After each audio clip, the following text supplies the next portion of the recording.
Hey, popcorn poaching potheads, you're listening to the 7th spiritually spellcasting episode of Don't Spill the Popcorn.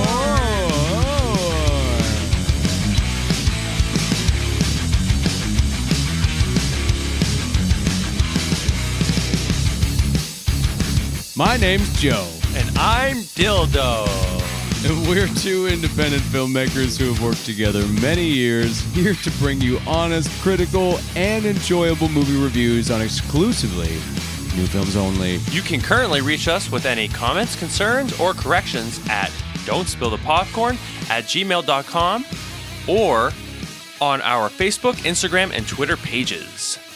The perfect directory to find us everywhere is from our website, www.don'tspillthepopcorn.buzzsprout.com. All of our episodes are live on Spotify, Apple Music, YouTube, and more. If you enjoy this movie review podcast and would like to support and back us up monetarily, you can pledge starting as low as $5 on our Patreon at patreon.com/don'tspillthepopcorn. For the lowest pledge, you'll get early access to every released episode, and you'll get a big old shout out on the next episode. And don't forget, folks, this is very important. You can cancel as much as you want. You can cancel the subscription as much as you want. Absolutely. You can anytime, honestly. Come back and forth. I think that there's a way to cancel a subscription before even having one. Just by not having one. So that's exactly it. So with that being said, here we are, back again, and we're in a whole new neck of the woods. It actually feels very refreshing to be doing something different. Yeah. We're out of the horror genre, because I've actually had a few people be like, so are you guys a horror movie review podcast? And I'm like, shit, no, fuck, no. That it's like so accidental. I know, that's what I was thinking. That's why I'm like, we can't do too many of them. Yeah. It's because of me. No, because I've been right on board. We've agreed on everything that we've done so far. We at no point have we been like, I really don't want to do that one, while the other person's like, but I want to do it so fucking bad. We haven't been there. We haven't been there yet. So it's like No. So I don't know. That's just coincidentally what's been coming out at the same time that we're interested in that shit. We were pumped about it. So, but no, we are not a horror movie review podcast. We are just exclusively new films only. And the ones that happen to be coming out happen to be a little bit on the spookier side. Ooh. So it's funny because it might be going in the other direction until Halloween comes out. Yeah. Because we're definitely going to have to do Halloween. We have a couple. But other than that, I think that for the most part, we're going to be kind of trying to stay out of the horror thriller slasher universe and save those feelings for when that Halloween Kills does come out. Dude, when I drive home from that movie theater, I'm going to be so fucking stoked in my head just thinking about all the shit that we're going to talk about. I'm going to be sitting in the movie theater with a fucking pen and paper. You're going to have to help me because I don't even know if I'm going to be able to write it down. I'm just going to have to watch, and then you're going to have to we'll use your notes. Dear God. I'm just going to ingest it. I have to ingest it the first time for a movie like that. I just have to sit there and just take it. I'm getting good at watching a movie and taking notes at the same time. So I'll give us a good reference. Yes. A point of reference. Oh yeah, that happened. Because I'm trying to get better at that. That's my problem, is I'm writing too many notes. Like right now, dude, look. I got to the very end of the book. I had to write on the back. Back of my book. Why? How are you not typing it? It's so much easier to type. I have 1, 2, 3. It feels good to write. I have no reason to ever write anything down. 3.5 pages. Besides at work, just feels good to write. So yeah, this whole book already. But like I was saying, it feels really great to just be in a fresh, open water spot where we can talk about something completely different. So today, folks, we are talking about the movie Sweet Girl, which is also exciting because it's connected to us. And by us, I actually mean Dylan, because his fucking hard-working ass was on those sets, making them, painting them, making them look good, doing his thing, being a fucking hero, a Netflix hero. A hero.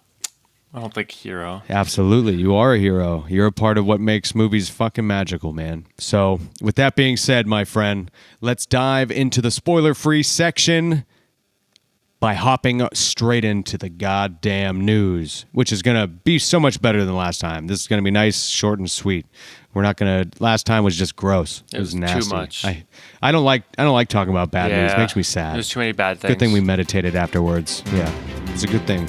Meditation was key. I hope that helped everyone else too.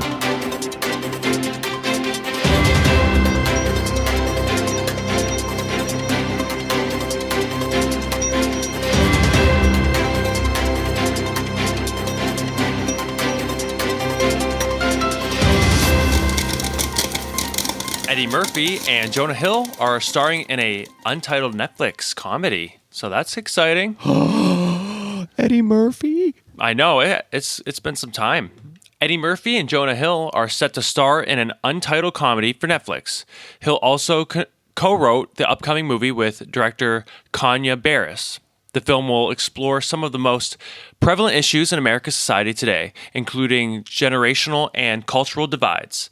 Murphy's character will not share the same opinions as Hill's character regarding those topics, even though Murphy's character will be at odds with Hill's character. The two comic actors have a lot in common. And I think that's so fucking important. I think that's so important to send that message. Like, have like the two opposites? Yes. Two people that have opposing views that are obviously button heads, but still able to just fucking see where they connect at the same time instead of just focusing on the fucking things that they don't agree with. We need that a lot more because it seems like we're so much more separated in America than we really have ever been. I mean, I feel like we're kind of coming around a little bit more now lately, but there was a point where we were not. It's nice that we're culturally diverse and all that, but as a fucking nation, we are not congruent in any way whatsoever. Like, there are so many other countries that just in like one way or another, they're just more united than the United States. I know. Like I'm not going to say that, other places, I'm not going to say what place is the best fucking country in the world. I don't think that any country is the best country. It's good for itself. That's what's important. But so I think that that's effective as hell that is the premise behind this movie. And I think no better than the legend himself, Eddie fucking Murphy, and the funny ass man that Jonah Hill is, to pair up. And Jonah Hill's a really good actor too. Not only is he funny, but he's actually a very good actor. Yes. Like, honestly, I think that the only reason why I loved Wolf of Wall Street as much as I did was because of him. Like, he made that movie for me. You just liked his teeth. You liked his big white teeth in that. Well, those veneers were... It made his character a little bit extra. I liked it. It did. It was important. Teeth are so important. Sometimes we forget.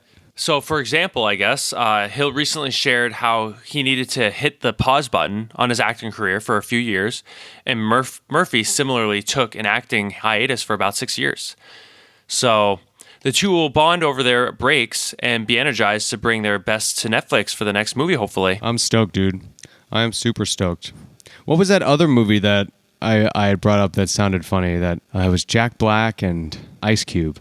I think it was Jack Black and Ice Cube. Oh, it was... yeah, Jack Black falls in love with Ice Cube's mom. Ice Cube's mom. Yep, that's it. This, just like that, I was like, oh, two people that I would have never expected to be in a movie together for like no reason, just because you've never seen them together anywhere else. So I know, right? Unless you were fucking smoking a blunt and being like, oh, dude, if you put these two people together, could you just fucking imagine? Like, unless you were thinking it like that or something, I just would have never thought that they'd be doing a movie together. So that's pretty cool, man. That's pretty cool. Thank you for sharing. No, I agree. It's weird when you see that stuff, where you see like the actors, where you're just like together. I would have never like thought of it, but now that you guys are together, I'm very interested in seeing what you can do with it. And usually they do pretty well when actors do that. When I come across situations like that, I agree.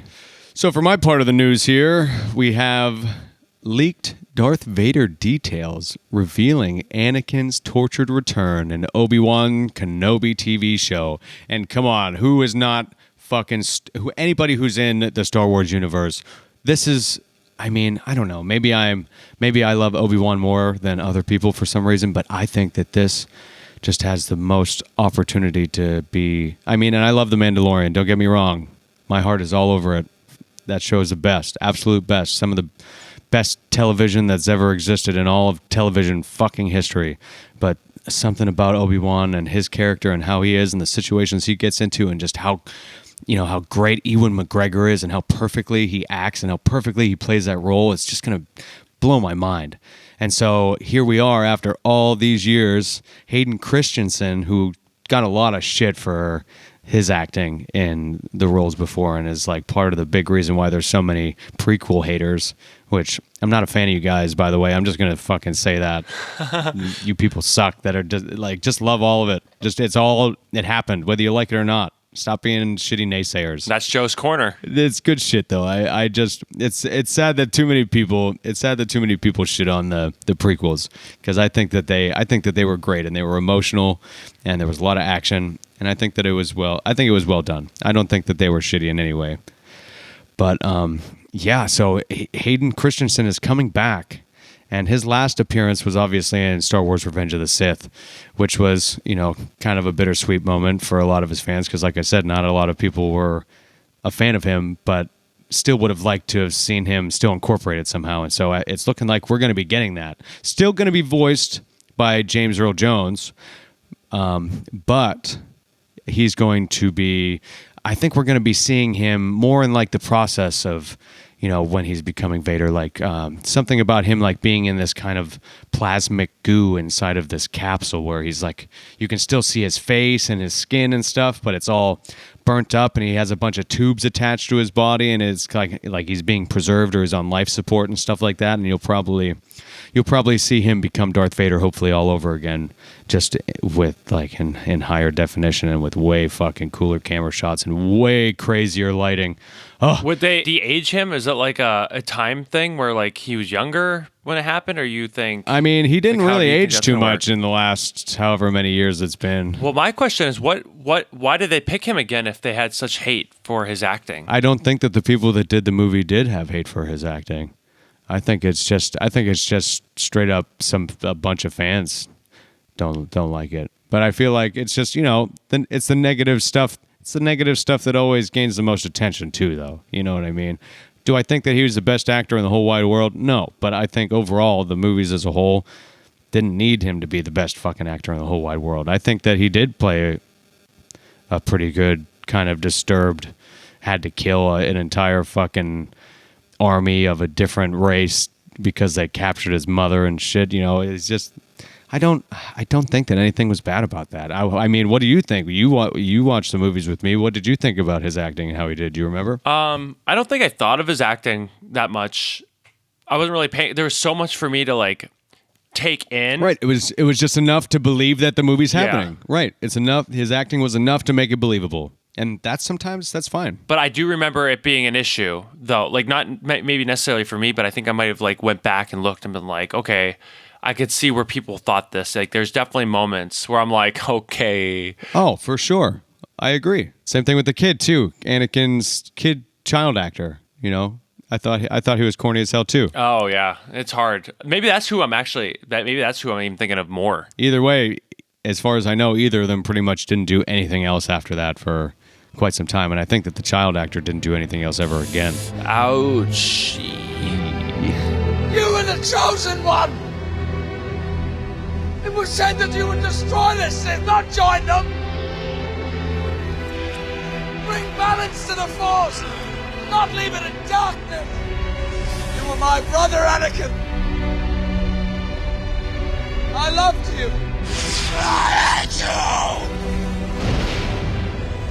you! But, there's a lot of gaps to be filled in the series, and there's so much that happened between them that, there wasn't like the Clone Wars animated series and stuff like that. So there's a lot to be seen, and I just like I said, Ewan McGregor is just one of my absolute favorite all-time actors. He's just the best. He's absolutely wonderful, and to be able to see him come back as one of my all-time nostalgic loving motherfucking characters, Obi-Wan Kenobi, is gonna make my life. I'm gonna be glued to the TV screen, always like.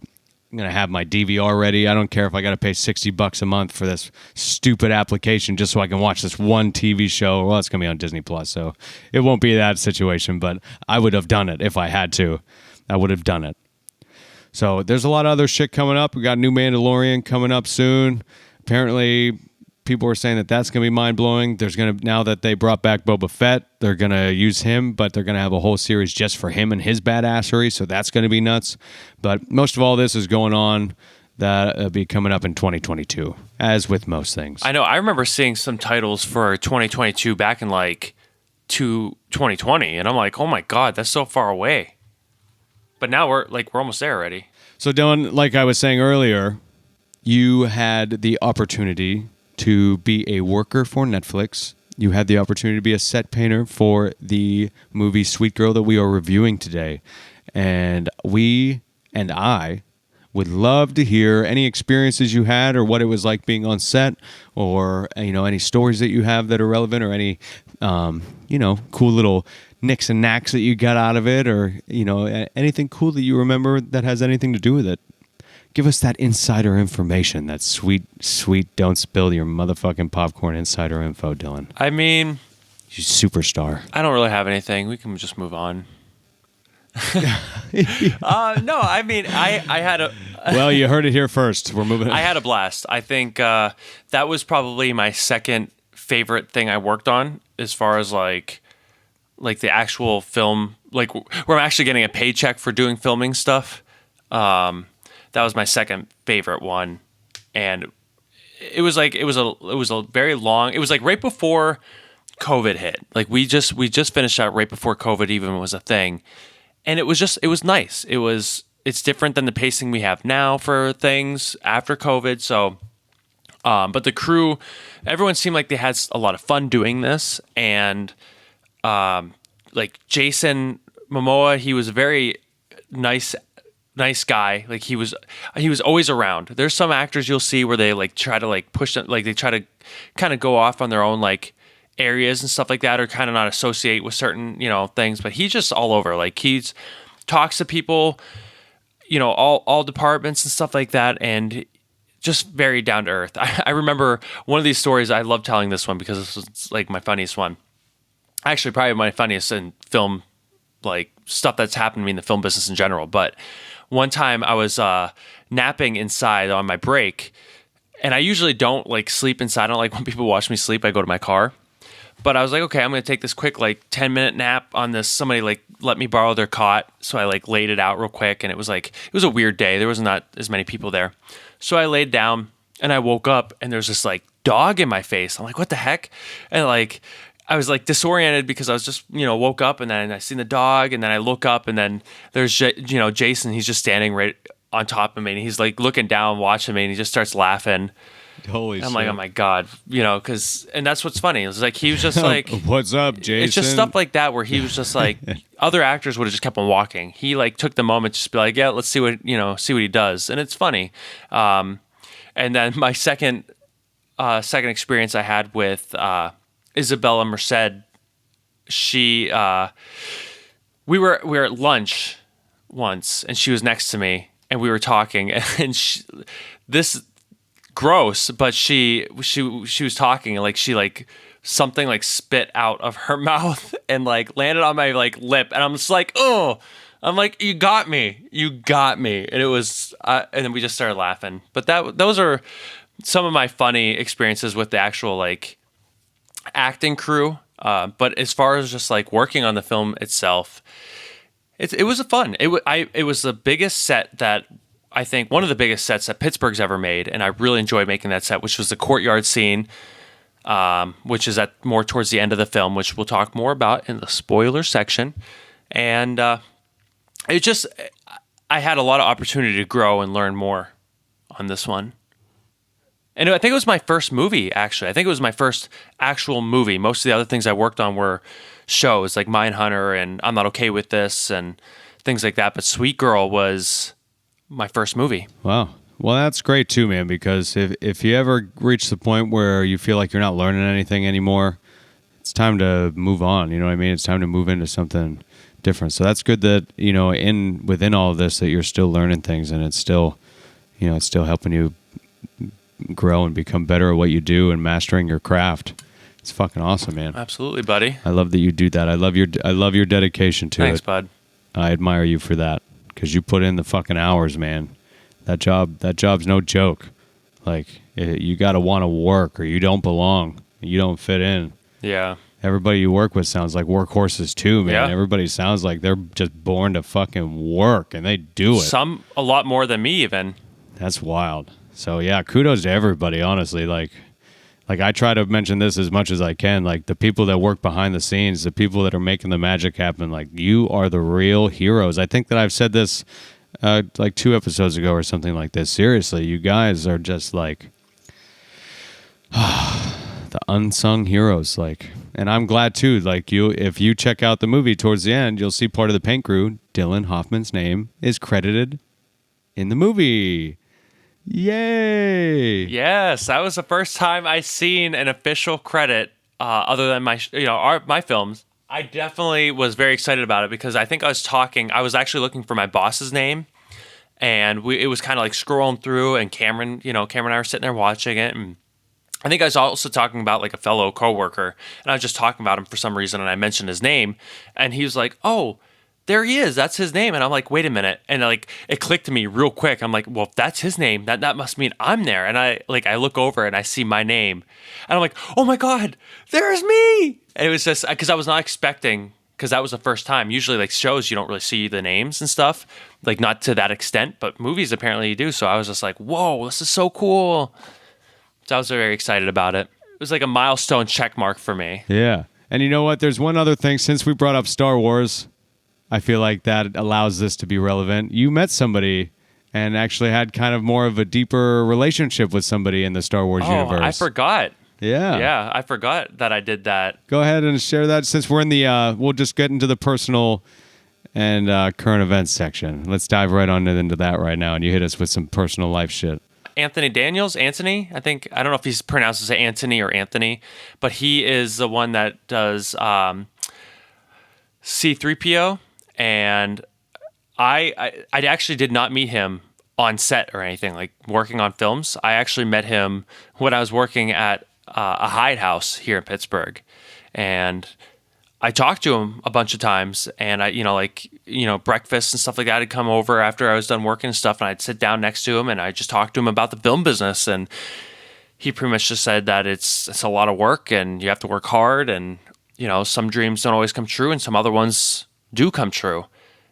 Just new doors open, and he would actually like give me assignments where he would like write notes to me sometimes, and like he would tell me like, look this up or do this and do that, and I did, and it really helped. And then I remember that's when I actually got my first film job on Mindhunter season 1, when I made my way down to the studios downtown, and making his way downtown. Don't ask me to sing that because I don't know the lyrics, but the song's good. But yeah, so I went down, and I mean, long story short, I ended up getting the job and working, and the rest is history. I've been working there, but I remember having to finish out my job here at High House first, and working between both jobs at the time. And I remember telling him like, "Hey, this is what I'm doing now. I'm working in the film business now," and it was exciting. He was just like, "Oh, that's so awesome, good for you," and so that was my little run. I actually forgot about that until you said that. I told somebody that I work with about that, and his fucking eyes like got so big. He's like, "No way!" Especially because it wasn't even like at work or on a set or anything. It was like just the most casual encounter that you could have ever fucking imagined. I know, right? I was not expecting it. So natural, yeah. And the fact that he was just so cool too. Oh yeah, that is mad respect for sure. Just hearing his voice, just saying Dylan and stuff like that, like. You wouldn't want my life to get boring, would you? That's funny. The damage doesn't look as bad from out here. I want to mention one other thing. This is what I wanted to tell you earlier, but I want to wait till the podcast. I was gonna ask you, and then I forgot. So I'm glad that you remembered. I did remember. So yesterday, I spent a couple hours recording some sound over Foley work for the film that we did when you were down here. Ooh. So update. I was going to do some more stuff with that today, but I didn't get the chance doing house hunting and paperwork. I've been waiting episodes and episodes for an update. Jesus Christ, here we are. Here's your update. I did record a couple hours worth. I tried to record some sounds outside, but man, all the cicadas are out. They're so loud. I recreate sounds inside. So like I brought my mat from outside in into the house, and I put it on like the ground, and I'd walk on it for like the grass sounds, and I'd get the mic really close, and then I'd put like dried corn, like deer feed kind of, and I'd put that on top of the mat too. Then that would give it like a pebble sound, and like I just recreated a whole bunch of sounds yesterday. It was really fun. Oh, nice. It was so much fun. Very, because I watched it and I like wrote down all these notes of like what I needed, and I'm just like, okay, I need this, I need that, and then I just go through it and I just get as many as I could. I didn't finish it all, but I got a lot to see at least what I can start working with some stuff. With that also being said, because I don't know what else to say to introduce something besides saying, with that being said, here's the movie trailer for Sweet Girl. The past is like a dream. Suspect is armed and dangerous. Images and feelings that offer some truth about how we got here. Even if details have blurred with time.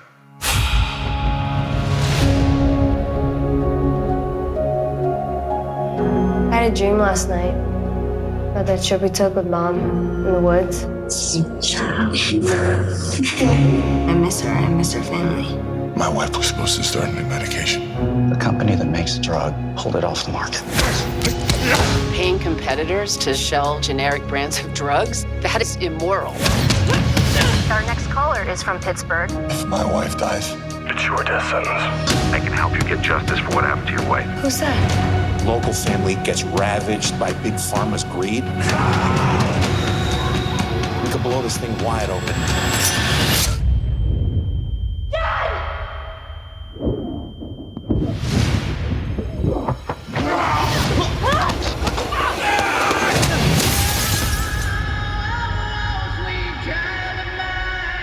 there's nowhere to hide.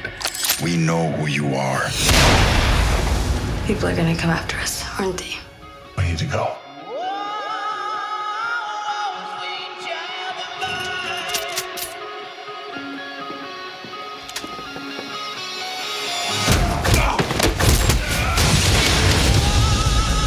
Dad, what are you planning to do? You have no idea what you're getting into. I just need to make sense of this. I know you're fighting for us. But this is my fight, too.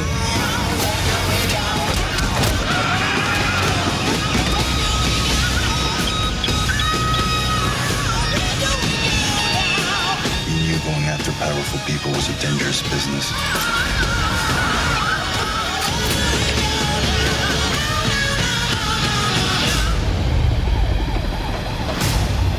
As long as we're together, we're still a family.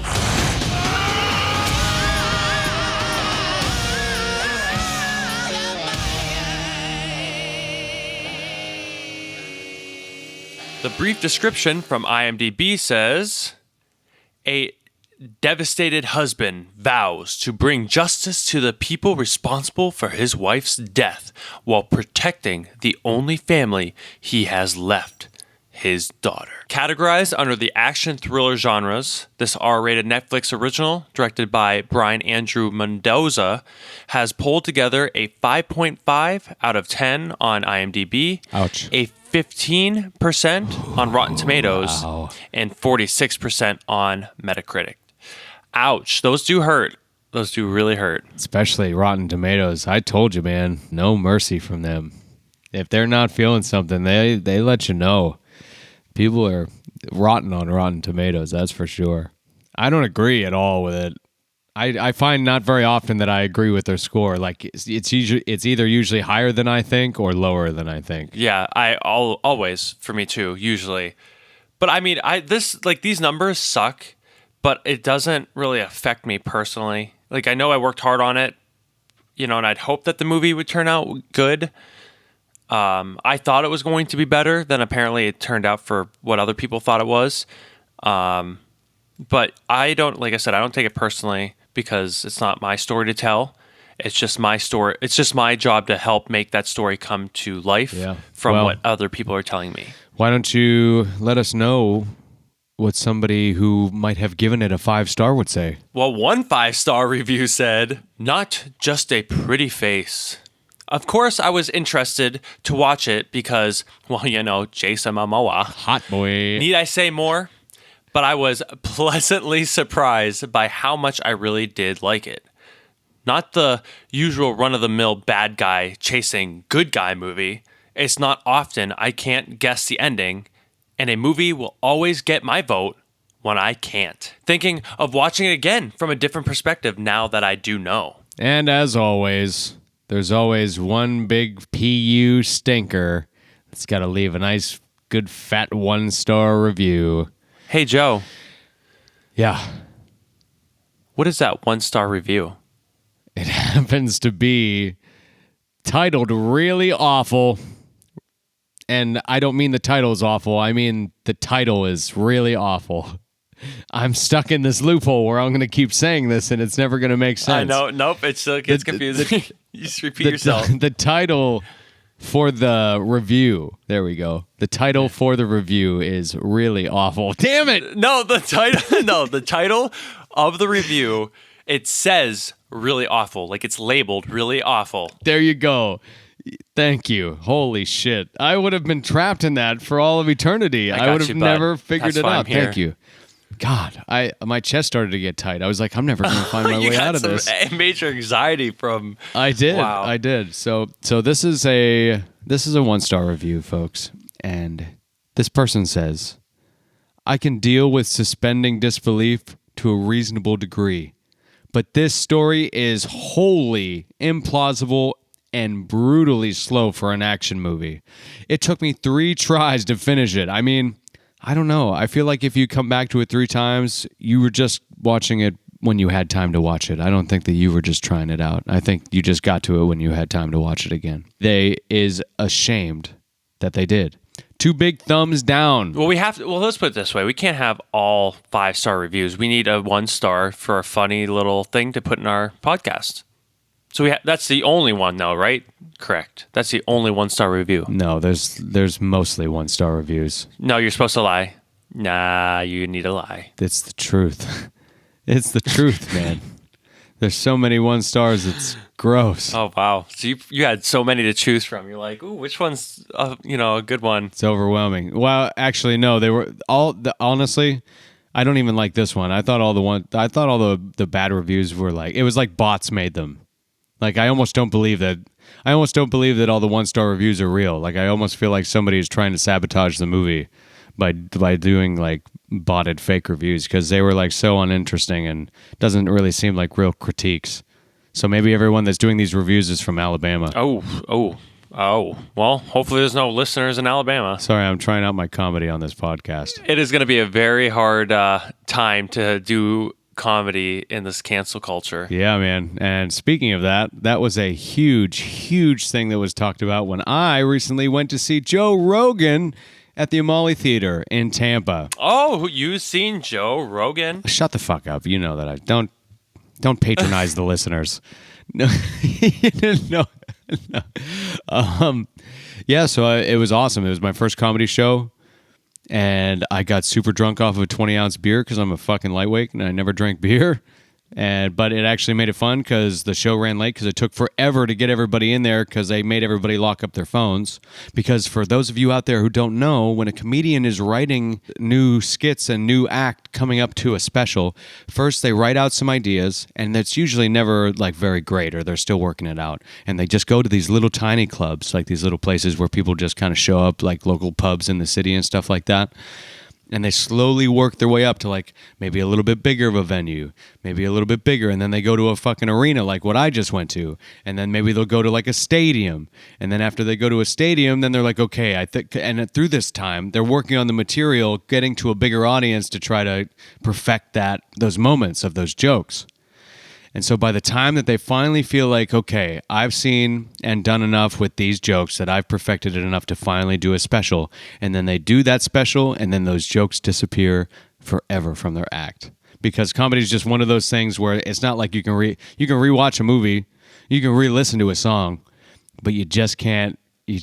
I've never seen anybody reuse an old joke in an actual comedic stand-up situation and it actually be good, unless you're Carlos Mencia and you're stealing people's jokes. I don't know anything about it, though. I don't know anything about it. So it was raunchy, man, and they talked about cancel culture a lot, mostly because the only thing that I will say is the material wasn't groundbreaking. It wasn't anything new or of age. Like, it felt like they could have been telling these jokes 10 years ago, for sure.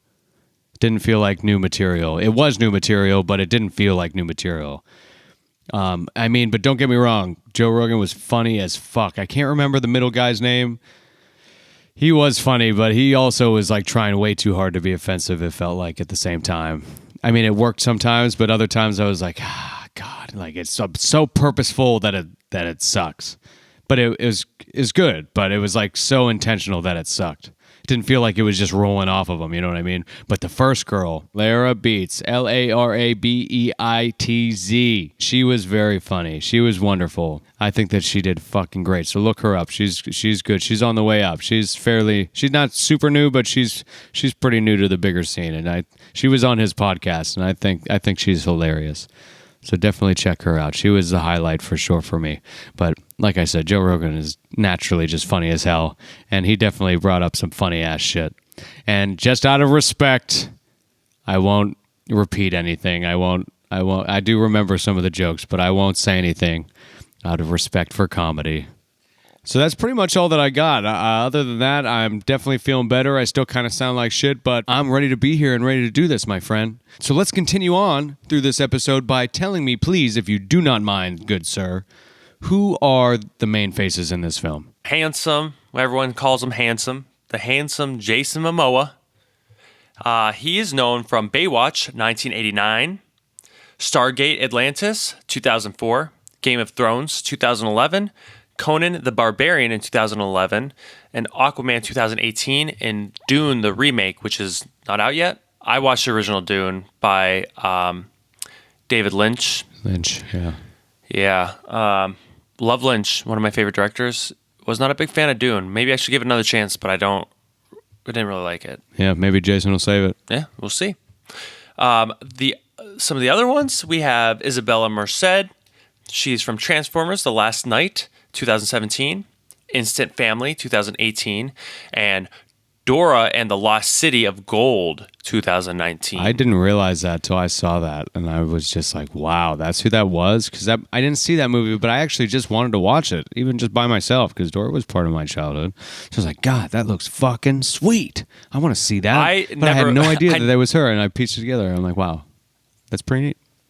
I never really liked Dora the Explorer. That's the one show in the summer where I was just like, ugh. Maybe it's because it was just like so stupid that I was like, I don't want to learn a language. I just want to ingest stuff that don't matter to me, that just like go nowhere and disappear eventually. I just don't like how patronizing the show is. Like, just one of those shows that's like, where is it? So much, yeah, because it's meant for children. Is it there? It was too young is for it us. This? We were too old for it. Yeah. It's like, okay, all right, we could probably get more fucking content here if we would skip all this shit. We would be able to go to more places than just grandma's house. Well, swipe or no swiping. I have not watched that movie, the like live action with her in it. She does look like she could, like, she fits that character, you know what I mean? Like, she just looks that part. Like, I would think the movie seems better than the show, than the cartoon, I guess. Yeah, I'd hope so, because they actually get through one coherent thought in less than fucking 20 minutes. Unlike us. Yeah, we got to go through Tangent Highway. And last we have Manuel Garcia Rulfo, and he's known from The Magnificent Seven, 2016, Murder on the Orient Express, 2017, and Widows, 2018. The director of this film is Brian Andrews Mendoza, and I have no interesting information about him whatsoever. The most interesting thing that they had on the internet about him was that he has a wife. He is a producer and production manager known for Frontier 2016, Road to Paloma 2014, and Braven in 2018. And with that being said, Dylan, I keep saying this and it's driving me nuts. Okay. Hit me with your general thoughts, baby. Well, you said you didn't really know anything from Brian Mendoza. I didn't really either, except for when you actually read the list. I remember Braven sounded familiar to me. And I remember, I think I watched that recently with my mom and dad. It wasn't bad. I didn't know. He just must like work with Jason Momoa a lot. Oh, is it another Jason movie? Yeah, I think Frontier is too. Oh, wow. What's it all about? Ooh, you're going to quiz me like that? I remember them like having to lock themselves up, and he had like, I think a daughter and a wife, and then I think a father-in-law, and they kind of like were trying to protect their land. I think they like money or something was put in their land mistakenly, or something happened, and then they're like just trying to like some fishy shit with people, and then they kind of got tied into it. I think it's been a little bit, and I didn't like review it like this, so I don't remember movies unless I watched them like 5 times. Moving on from that, my general thoughts. So personally, I think that it's closer to me because I worked on it, and the fact that it's filmed in Pittsburgh. I think if it wasn't for those 2 factors, I would think a little less of the film itself. I try to put those on the back burner for a minute and just kind of give it like my overall.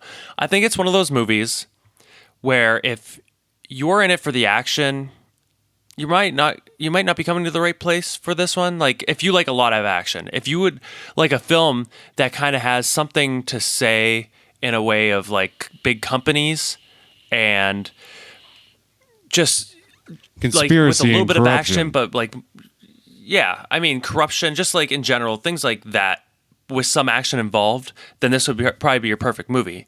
If you're from Pittsburgh, I think everyone should watch it if you're from Pittsburgh. Everyone who's old enough, I guess you could say.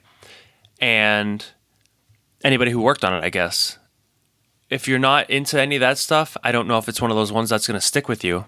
I think the other ones, like I said, the other people are in it for like some action, and people who are from Pittsburgh and stuff, they might find like things about it where they're like, wow, okay, cool, I like this. And then the other people, they might just find it more of a, I shouldn't say slow burn, because I feel like there's some stuff going on throughout, but I would say personally what I don't like a lot for this film for me is I think some of the camera work is not as desirable in a sense. I feel like they did too many like zoom ins and like movements with the camera.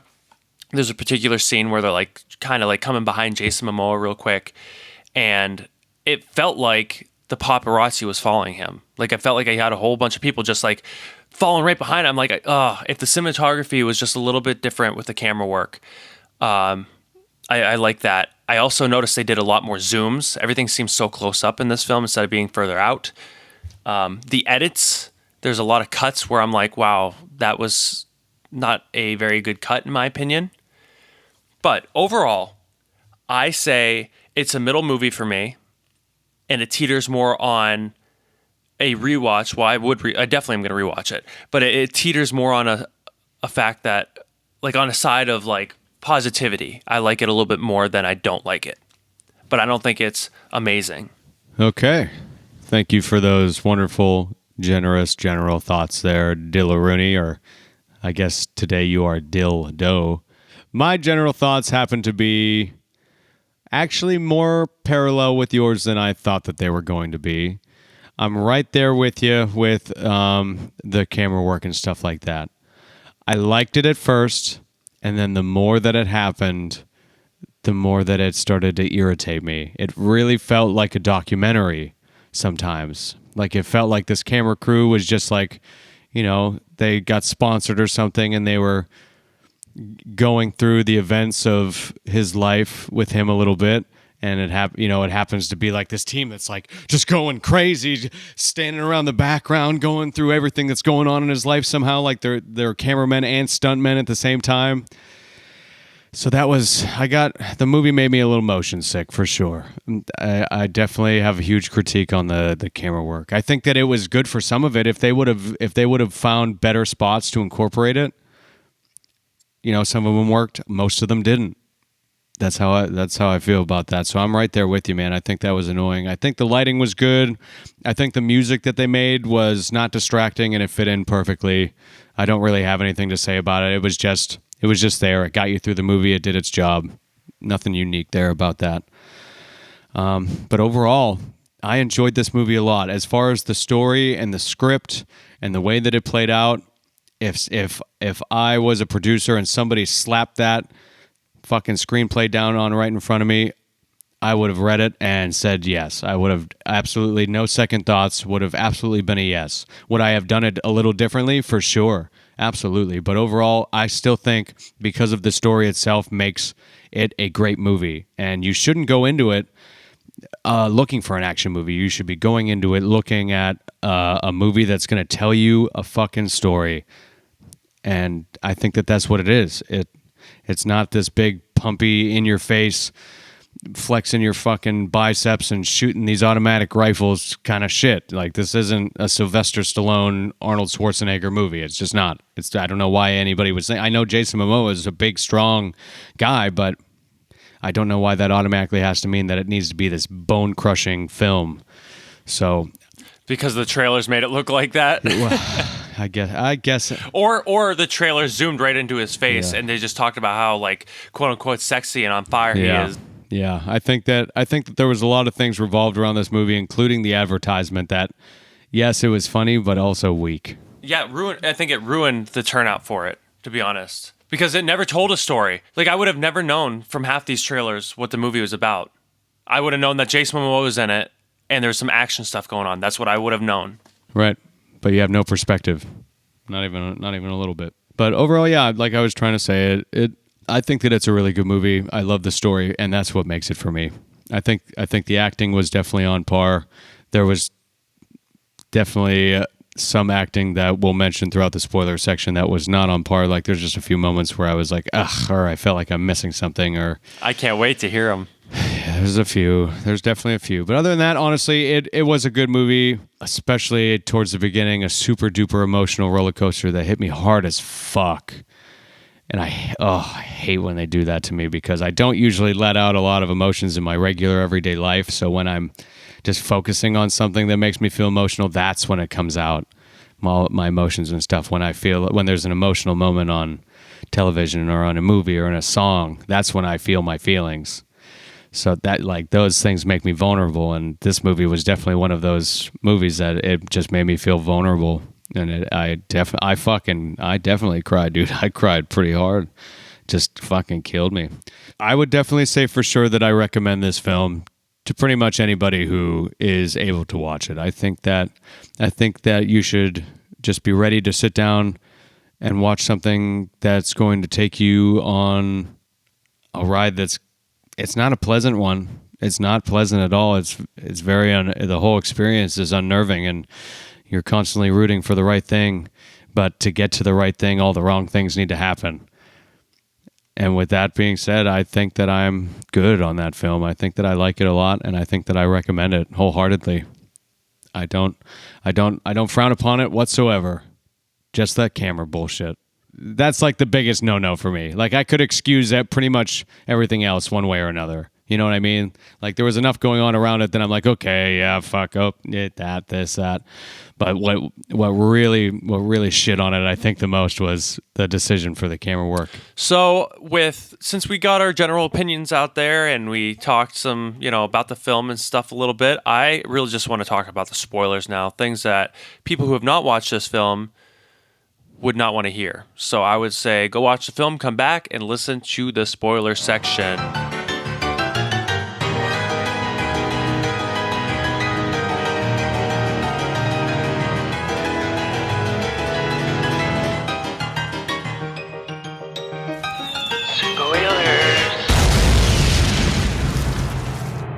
The movie starts off with a beautiful shot of Pittsburgh, like the aerial of them coming in with all these like helicopters all around, and then, this FBI chase starts happening. I was going to throw a big bitch fit if the first shot of the whole movie wasn't going to be what the first shot of the actual movie was. Oh, really? It's the best first shot that they could have did. If they wouldn't have done that, I would have been so mad at them. It looks so beautiful too. Yeah, it looks as beautiful as it ever has. And that's such an iconic spot there in Pittsburgh. Like, it just shows Pittsburgh and in all of its beauty and glory. So it had to be the first shot. Yeah. And of course it's at night, because when that baby's lit up like that, it's gorgeous. Yeah, it's been looking really pretty lately. Like, I feel like it gets more colorful and lit up. Yeah. The bridges looked amazing, dude. That's the first thing I noticed was I was like, oh, there it is, baby. There's Pittsburgh. Look at it. Love you, Pittsburgh, and all of our Pittsburgh listeners, because actually we have a bunch of Pittsburgh listeners. Thank you for listening. I'll shout you out right now since we're talking about Pittsburgh. Thank you for listening, and I hope that you watch this movie or are going to watch this movie because it is nothing but home. Yes, thanks, guys. Thanks for my neighbors for listening to this. My neighbors, my ex-neighbors. So anyways, we're on the roof, right? That's where we're at. Oh, yep, right on the roof. Jason's on the PNC Park, so that's like... It's so cool that we go from... So many good aerial views all over the place. Yeah, like we go from like the aerial views to like... That's one thing I do like about this movie with it being based in Pittsburgh. It's not like one of those movies where they're like, oh yeah, it's based here, but they film it like completely somewhere else. This one's like based and heavily shown. It's undeniable. Yeah. It hits like major spots of Pittsburgh, and it's so cool. Yeah. I think that it pays a good homage. Homage. Because that's how it's actually pronounced. It's not homage. It's not homage or homage. It's homage. Wow. So that's in the corrections department right there. Boy, oh boy. But yeah, it pays great respect to Pittsburgh. I don't think any other film in the whole world has ever made Pittsburgh look so good. I don't even know. I mean, I know that Pittsburgh was shot in one of the Batman movies, right? Mm-hmm. There's a couple of things. Even sometimes they've used shots in like major films where they just use like an aerial shot, just like showing different cities, like establishes. There's an older film too. I remember I messaged you one day about an older film that had that giant windowed building that I can't remember the name of it in. Oh, the Inspector Gadget building. Oh, that is what it is. God, that's so cool. Oh, really? Yes. Dr. Claw.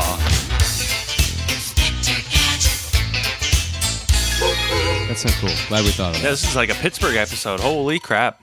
But what's cool is the fact that they're on this roof, this PNC Park building roof. And yeah, this is where it does look kind of green screened. And I'm pretty sure that's probably because most of it was for that. Because once they got crawling up on that, once he like started crawling up the ladder and stuff, which you might even see way later too, when it actually picks up from where we're at now. But it's actually like that's a what do you want to call it? Like those beams and stuff. We made that at the studio as well, like the ladder and the beams and stuff. And I think the roof might have also been partially made on the soundstage. I didn't work on that set that much, that one. But yeah, so that's probably why that looked green screen. And then Ray jumps. Yeah. Well, Cooper. Oh, you get a first name from him? I'm pretty sure it's on IMDb too. I never got a first name. I only got Cooper, his last name. Really? I'm pretty sure people say his name a lot. I never heard anyone say his first name. I've only heard Cooper. But maybe it was probably on his license. I missed it when it was on his license. And I'm sure they said it on the news, but I missed it on the news. Yeah, it spelled his name out a few times. They said his name a few times. Because it was weird, because his daughter's name is Rachel. So we have Ray and Rachel. Yeah, my dumbass missed it. Wonder why they did it like that. Yeah, and I wonder why he calls her Ray. Because there was a time where he called her Ray as well, and I was like, oh, nice nickname. Apparently that's his fucking name. So I knew the name the whole time, and I didn't even know. The guy at the diner also says Ray. When Ray leaves, he says, bye, Ray. Or I'll see you later, Ray, or something like that. That's a hint to, well, I don't know. We're in the spoiler section, so it doesn't matter. So that's a hint to when, obviously, the biggest spoiler in this movie is the fact that at the end, holy fuck, it's not Jason the whole time. Or, it's her, which I knew about this spoiler that I've been holding back for months and months. I did not want to know it, though. I didn't want to know it.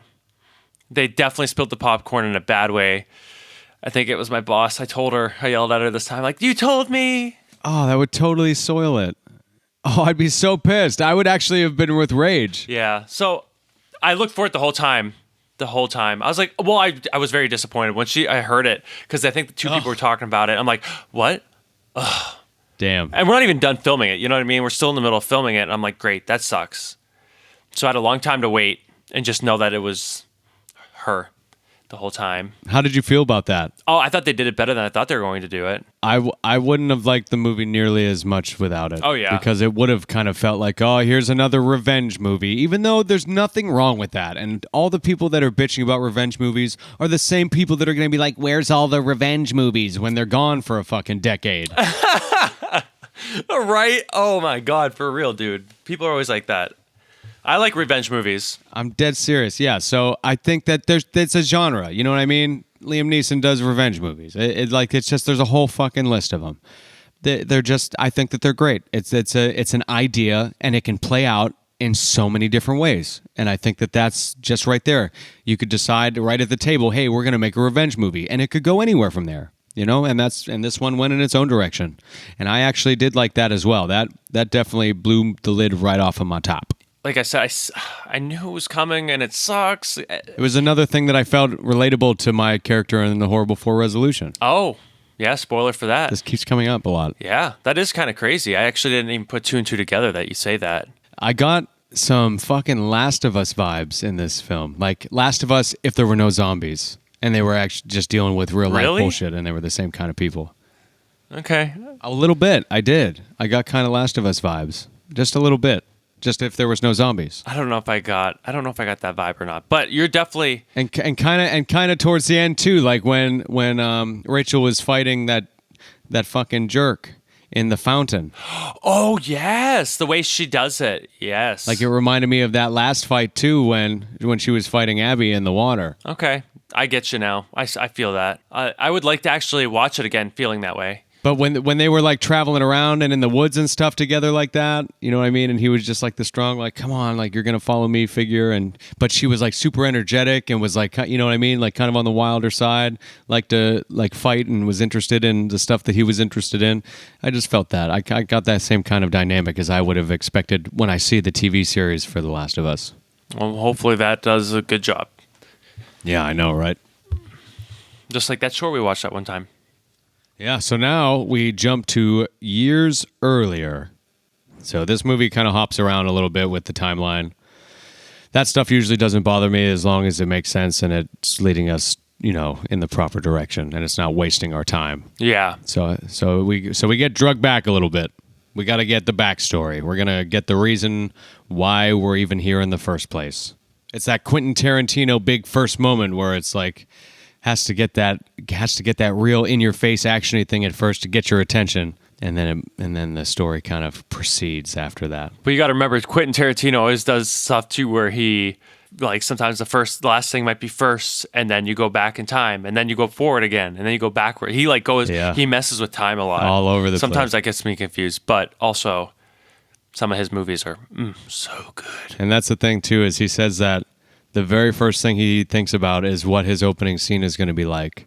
And if he can't go anywhere from the opening scene for whatever reason, he'll scrap the idea. That's so smart. Like he hooks him in with that opening scene. But as far as I know, I can't remember for sure, but as far as I know, I think that he said that to this day, every time that he's thought of an idea, he's been able to follow through with it. So I don't think that he's ever scrapped any of his ideas. I think that he's followed through with everything that is out there is like his first idea that he came up with after the last film. Well, I'll tell you, if that's how he does it, I can tell that he does it that way with Death Proof. Oh yeah, because that opening scene is so awesome, but then the rest of the movie I forgot. It's just like that opening scene is like one that you like, whoa. Yeah. In the last Joe Rogan podcast I listened to, he the one I sent to you, he talks to Quentin Tarantino. And I wish that more directors and stuff like that would go on a long-form, open and honest podcast where they're just themselves and just talk about, yeah, that'd be cool, you know, their experience and stuff like that, because it's so enlightening to hear that. It's so enlightening to just see that person be a person instead of a regular-ass shitty interview that even I know would suck to have to do it, but you do it for the press.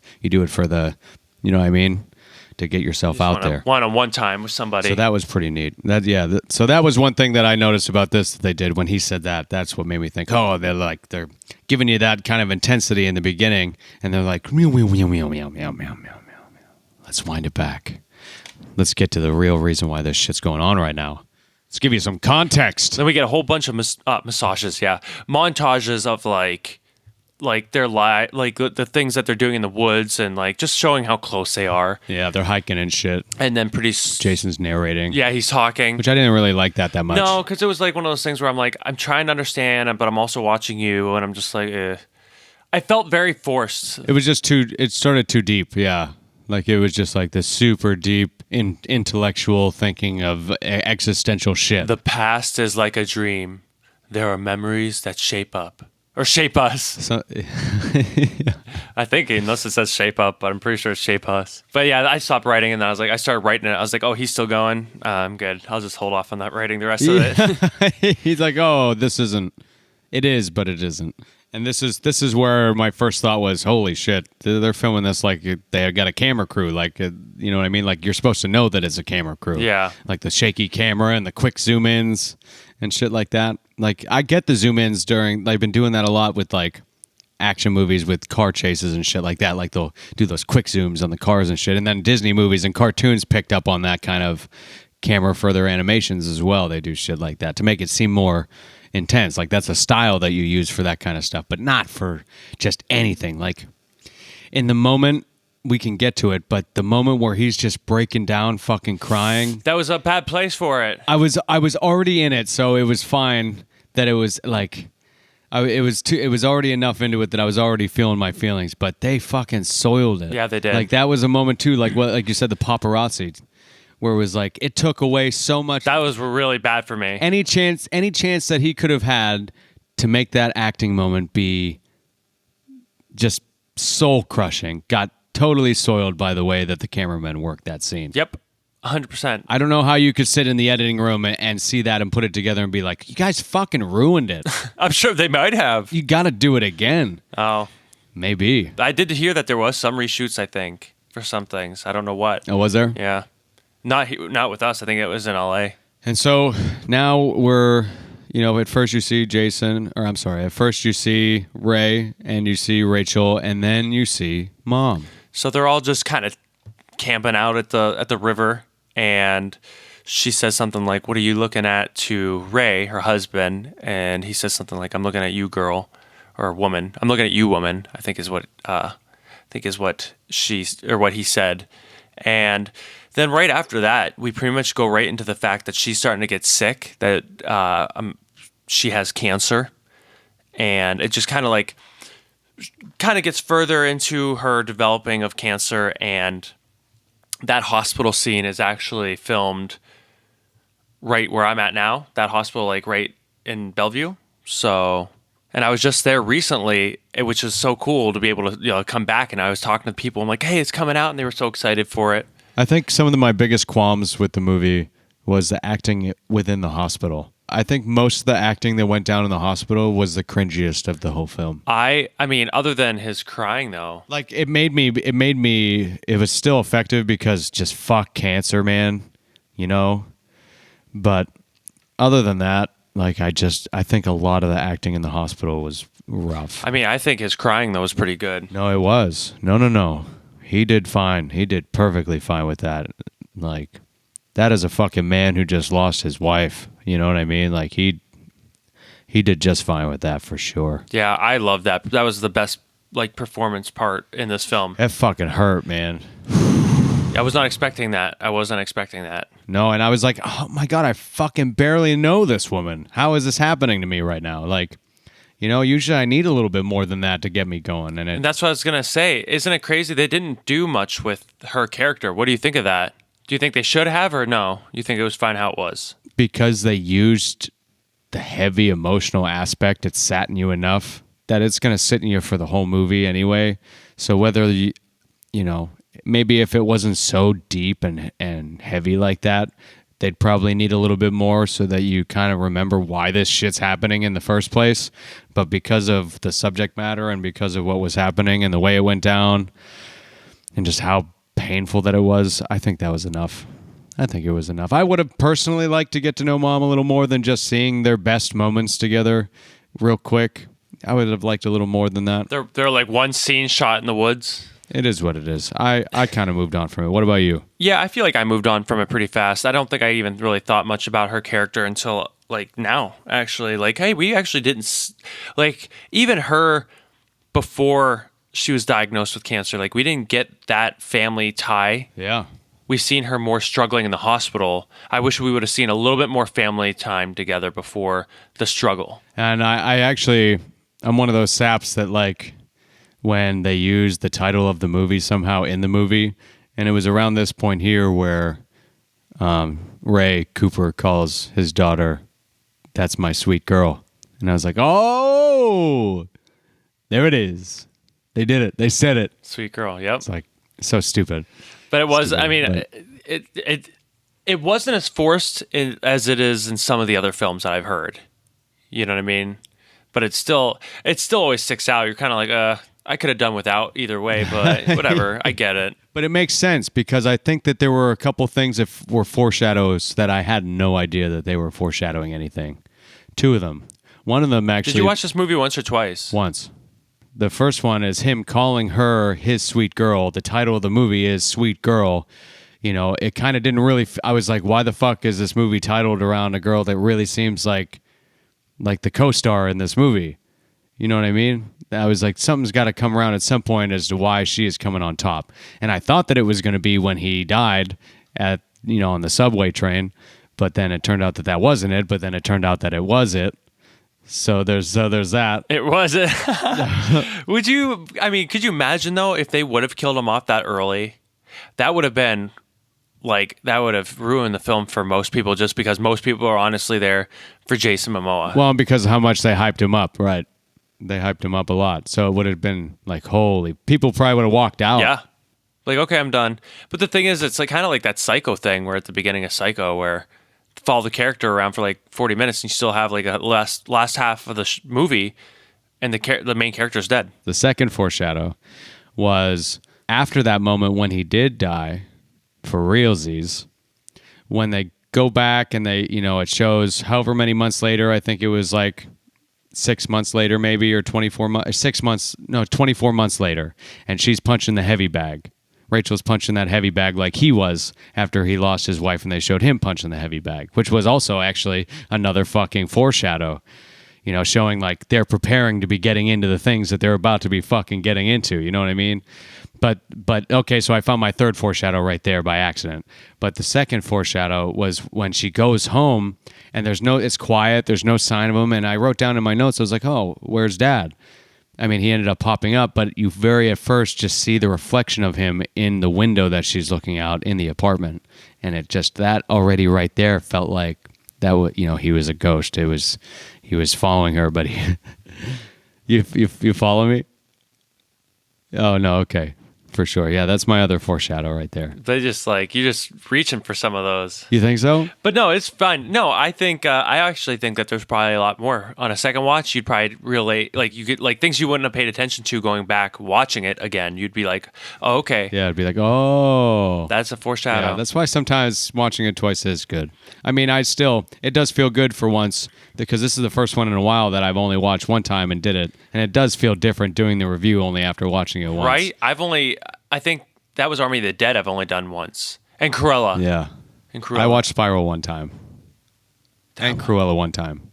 So it was the Fear Streets. It was only the Fear Street. It was just the Fear Streets that we watched 2 times. I think I watched this one because if I find a movie that I'm really down for maybe, or since I worked on it, I want to look at stuff, really pay attention. So that one I really wanted to give a second time. And with me knowing the ending too. Well, I guess since I already knew, I kind of seen it the signs ahead of time, but how it laid out, I got to actually notice them even more the second time. Just the way their pacing was, and how things laid out that way. I'm right there with you, man. So here we are now, and you're just going through the motions of watching Mom get sicker and sicker. And it is just painful. Amanda is her name. Game, and she is just looking rough, and things are not looking good. And then all of a sudden, here comes Dr. Wu with some apparently good news. And this is kind of where the pot starts to get stirred, and this guy he's kicking his ass and biting his tongue and wishing he never said anything, because he tells them that there's this new medicine that's going to be coming out from this pharmaceutical company that will be able to help her recover from her cancer at a very reasonable price. But later on, it ends up turning out, because it shoots to him being very impatient, waiting, saying, hey, when's she going to get this new medicine? And it turns out, the nurse says, well, you're going to have to go talk to Dr. Wu yourself. And he goes and hunts him down. That's just pretty much what this guy is doing. This whole fucking movie is just fucking hustling, fucking busting his ass, trying to find whoever I need to find next, go where I need to go next. And he finds him, and he just was like, "Listen, I'm sorry. Like, I got to tell other people too that this isn't going to work. Like, I overstepped. I didn't expect them to get pulled out because, he was like somebody paid somebody else off to have them shut down the production of it and have them stop and not distribute it yet. And so that's when he was like, "What the fuck?" And it just so happened, not too much longer after that he conveniently saw him on the television. How did you feel about how that all went down? Because I thought that it was partial. At first, I was like, "Oh shit, like this could happen," but then how it developed, I was like, "This seems unrealistic for television." Like they should have shut it down, is what I'm saying. Like I wouldn't have thought that they would ever let it continue to air like that, the way that, especially to the death threat and stuff. Yeah, how Ray was. I mean, definitely felt too like none of the other people like were kind of being like, okay, let's just try to keep it calm. It just was just like, all right, let's just hear what he has to say. And as he just like, I mean, I know that he said, "Well, turn the camera to me. I want to be talking to Ray right now," which is probably another time that he said his name and I just didn't pick it up. Ray Cooper. But I was like, okay, maybe he's like, no, let me talk to this guy. But the more that it's still like anybody who's sitting in the fucking room, you know what I mean? That room where they're running all the machines and keeping track of all the cameras and the runtime and all that. Somebody would have shut that down. Somebody would have been like, nope. But that did not happen at all. And then death threat on live television. Death threat of all things, you know what I mean? On live TV. Well, if my wife dies, I'm going to find you and kill you with my bare hands. Which, I mean, that's the most badass thing that he could have fucking said to him. I mean, I feel like I get it. I get his pain. Like, I would feel the same way. I'd be like, I don't care anymore. Because he already saw the shit. He already saw the bullshit. Right. Ugh. But yeah, I'm surprised that they wouldn't have shut that down either. I forgot to say, that's when we get the title. And things were kind of moving, seemed like they were moving really, really fast up until they dropped that title. And then things kind of slowed down a little bit. And that's when they showed him being irritated about the medicine. And then it felt like I actually got really comfortable when things slowed down like that. Like, I just wanted to sit with somebody for a damn minute. Like, things just kept going. I was like, I just want to sit in a moment for a second. Like, let's let things get organic now. And they did it at the right time. And I just sunk into my chair and I was like, okay, I'm ready to watch this movie. Let's go. You made me feel real comfortable. Just like I'm watching you. I'm like, oh, okay. Yeah. I'm with you. Yeah. No, I definitely get that. It was like the fucking valet guy brought up the car and buckled me in and started my car for me again. Oh, you're still going with it. You're still going along.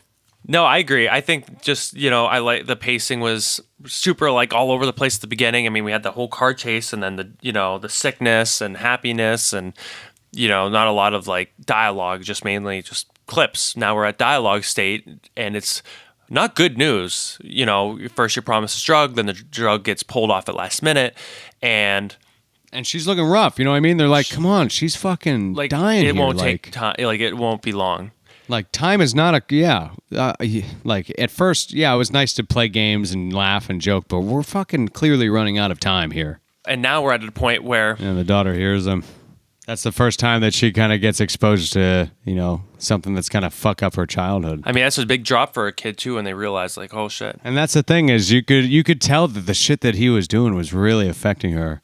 But then it really made even more sense, like when things came around and it turned out that she was a lot more fucked up than we thought that she was. Even when she was sparring with that guy and she fucking choked his ass out for way too long. Like even then, I didn't think she was crazy. I just thought that she was in the moment too hard. Like she was just feeling real primal, letting out some feelings she didn't let out yet. She doesn't know how to get out of it. But now we're laying with Amanda. What's the mother's name? And she starts singing that song. She starts singing that song that her mom was singing to her. And I think that that's what it was all I needed was one quick pullback to something. And I literally wrote in my notes, I said, oh, come on.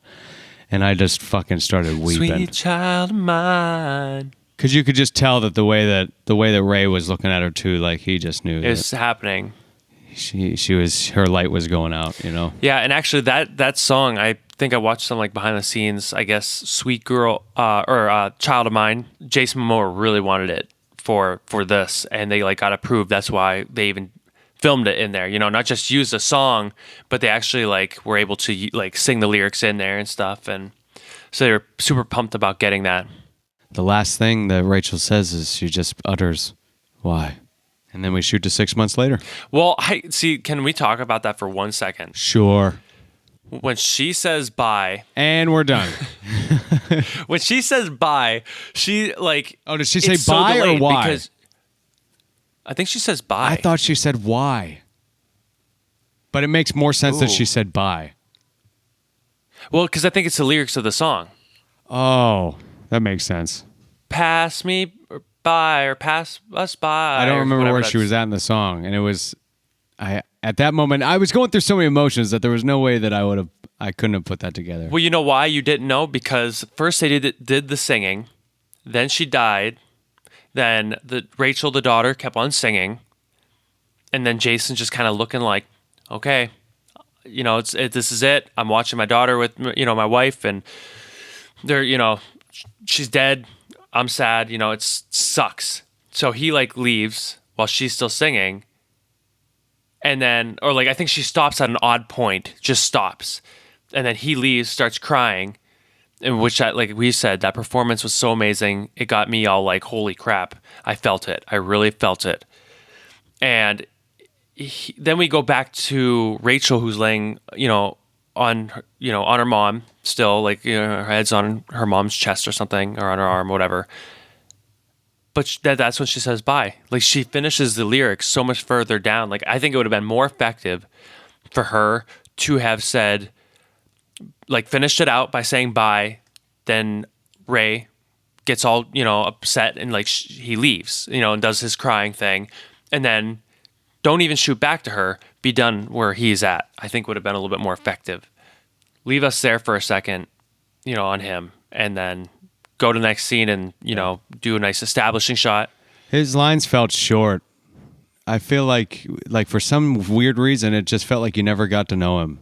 It felt like his lines were so short and so punctual. But I feel like that was kind of like some of his other films too sometimes. Or maybe it's just action films. Like I remember sometimes there's somebody I remember seeing no, maybe it was Dave Bautista. Oh, it's what's his face in Army of the Dead. Yeah, except you get a little bit more. You get a little more from this guy. Yeah, where I didn't really know his character much. So like I was saying, Rachel's smashing on that heavy bag, beating the hell out of it. And then that's when she goes home. Dad's not there, but he is there. And they show that he's still alive, quote, unfucking quote. And the first thing he's bringing up is hospital bills. And she's like, oh, just forget about it. Just, be a normal American and just let your fucking hospital bills just sit there and accumulate. I would feel like I'd be like, oh, you son of a, just getting them because it sucks because the job, like they didn't. I mean, they did their duty, but it's just there's a part of you where like, wow, now we're paying this and she's not even around. It was all for naught almost. And it sucks. The dad and Rachel was joking around because I was very relatable too because of the mac and cheese. Like that was just my fucking go-to Kraft mac and cheese. Just maybe that's why I said I want macaroni and cheese. Went to it like crazy, and I loved that how he just very nonchalantly just said it like because he's tall as fuck. He's like 6'4", so he just sets it on top of the fan in the kitchen, which is just like a ridiculous place to put anything. Like no one's gonna be able to reach that shit. So I thought that was super funny. Yeah, I thought that was fun. Yeah, because it was different. I like when movies do stuff like that. Yeah, when it just feels natural like that. You know what I mean? It doesn't feel like a forced kind of thing. And he's good at that. I think Jason Momoa is good at being natural and just kind of feeling organic on the camera. I think that's one thing a lot of people like about him is you can, and just like you said too, like he's just a very comforting person. He has a very comforting aura about him. Yeah, and I think a lot of who he is comes through the camera a lot too. Like even he tried to throw his own like personality stuff in there, I think, because he really likes pink. Like there's like a certain shade of pink that he likes, and like I think his hair tie in this movie. I mean, I remember seeing him walking around with it a lot, even like out of character, I believe. So I think that's just like that could have been a thing. His phone as well. I don't know if that was his real phone, but he probably asked them to like, hey, I want to get this colored phone. And that was also pink. That was like, that's the color. Like, he just likes that color. And this is when the plot finally really takes a real spin on things because he gets this anonymous phone call that was pretty much just like, hey, I know what's going on. I am almost 100% sure that I know what's going on. And if you want to get justice for your wife, you're going to listen to me and you're going to find me and we're going to talk. We can't talk on the phone because there's always somebody listening. So that's pretty much what was going on there. And we get a cool shot of like, on like the subway in downtown Pittsburgh. And so Yeah, we get some nice inner city shots. So Ray is talking to this Martin guy who, saying like, see that guy with the hat on and stuff, like follow him. And it was him. Yeah. That was clever. I've never seen that before done like so that. you didn't look like Something like that, but not like that. Because I was like, how the fuck is this guy seeing things like this? Like, I'm sure he's just like... Yeah, I thought he standing was in like on the tower side or something. I didn't realize it was actually him explaining himself to follow him. But it was cool because then he got in like one subway, got off, got onto another subway, and they're going all through Pittsburgh and stuff. And what easier way to give someone directions than shit that you're literally seeing right in front of you as you're walking? Yep. So you could just be like, okay, follow me. Like, I'll just keep walking. And it looks so fucking inconspicuous too. It's weird seeing this stuff because Fucking like genius. I would... Like, it feels like, like New York or something like that with the subway stuff. Like, it's weird to think of this stuff being filmed here. But Pittsburgh is like that. I know. But you get used to, like, being filmed somewhere else where they pretend it's something. I don't know. It's just neat. It almost puts, like, a gloss or something over an actual realistic look. But it gives it, like, this special film look. And it's just neat. How did you feel about the darkness? I felt like the darks were very grainy.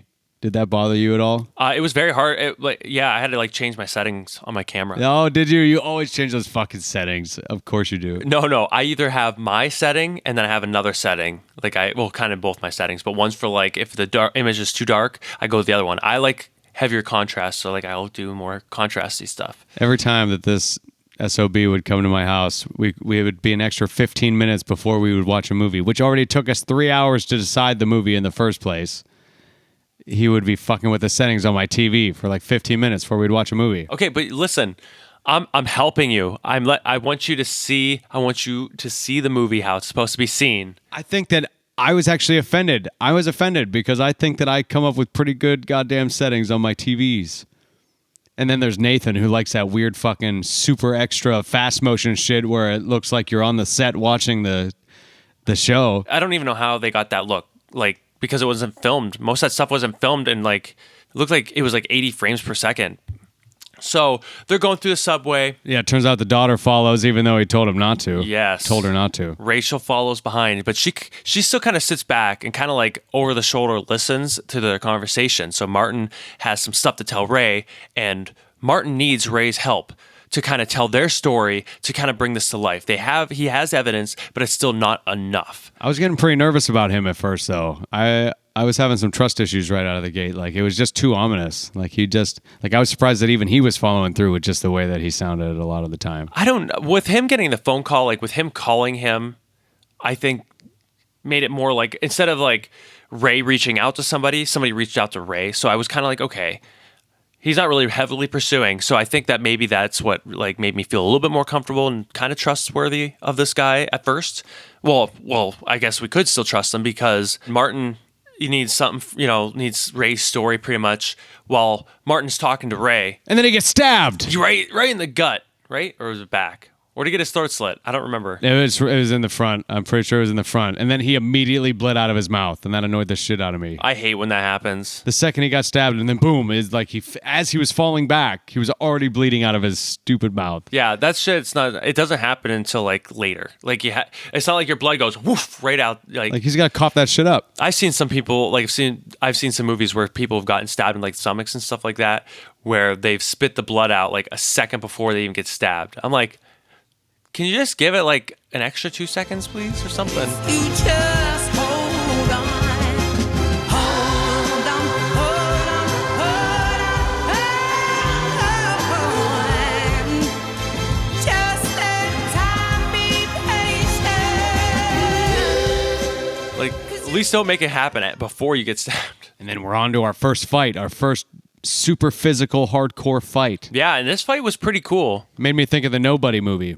They're fighting on the train, and all the face hitting off the bars and shit like that in the train were rough. Oh, that looked rough. All the dinging and booming. Yeah. God, and when like fucking faces are getting smashed. When Ray like slams his head up into Amos's face, like, and then I think he might have hit like the window or something like that behind him. Like he just like, oh, it looked like it hurt big time. And then Rachel jumps on Amos. Oh, yeah. Rachel was getting in on that, too. Yeah. And I was like, that's what was making me feel like Last of Us vibes, too. And it ends up eventually knocking him down. But he sees that Rachel's knocked the fuck out, and he goes to console Rachel, but this guy gets up and fucking picks Cooper up and literally like grabs him by his fucking hair or his neck or something and just reaches around and stabs him in the gut. And I wasn't expecting this guy to get stabbed at all. At no point was I expecting him to get stabbed. And then they brawl a little bit more and then smashes him through the train window. Like, whoa, he's down. And then the only thing that I didn't like about that was I thought that in the background you should have saw more people gathering around. Yeah, that's them. what I said too. Like, that's what I was thinking. Like, I know that it was going in slower motion, like it was kind of slowed down and all that, but it still didn't feel real that you were only kind of getting the idea that someone was helping them out right before they cut to a new scene. Which it turns out that's where he actually died. Yeah. So you have Ray laying there next to his daughter Rachel, and Rachel's kind of in and out of it. But at that moment, I really did think that he was dying. Like I said, I knew he was going to die. And I'm like, wow, this sucks. This is pretty early on. Like, that's going to be weird. People are going to hate this. But then they did the whole, made him seem like he was dead, but then made him not seem like then show that he wasn't dead. It was kind of weird, that back and forth trickery. Yeah, it was trickery, wasn't it? I think they should. I feel like they could have honestly just let it be where he never died. Like, they never even made it seem like he died. Like, showed him on the next shot or something with her. Or if it was, make it like a second because they didn't reveal that he was still alive until the apartment when he shows up in the mirror behind her. Yeah, I think because she's already hitting that, punching bag beforehand. And I thought, okay, he's not there. But what would have been great is if he wasn't there for a second, then he walked up to hold the bag and be like, no, you're for him, and like show her something. And did it there because they held on to his possible death for too long. And I was just like, okay. But for it to actually be real anyway, made it even more kind of, but it wasn't terrible. I think it was fine too, like the way that it ended up being. But if he had actually died at that spot, I would have been like, oh, you should have just got right to that. Like, you should have just ripped that fucking Band-Aid off. Why would you have waited to tease us? But he did die. He did, but he didn't. So, okay, they should have made it look like right away. Wait, you make it sound like it's okay that they're waiting to reveal that he's still alive, even though he's not. Right. Because they decided to go on making it seem like he was still alive, it's okay that they waited that long to have him come back.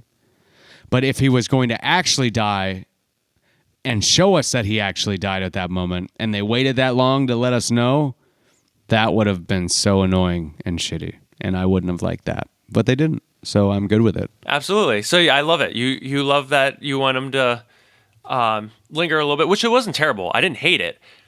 I just thought maybe for like with the back and forth, it would be a little more effective with him showing up a little sooner, holding like the punching bag. But either way, it's so close that doesn't matter.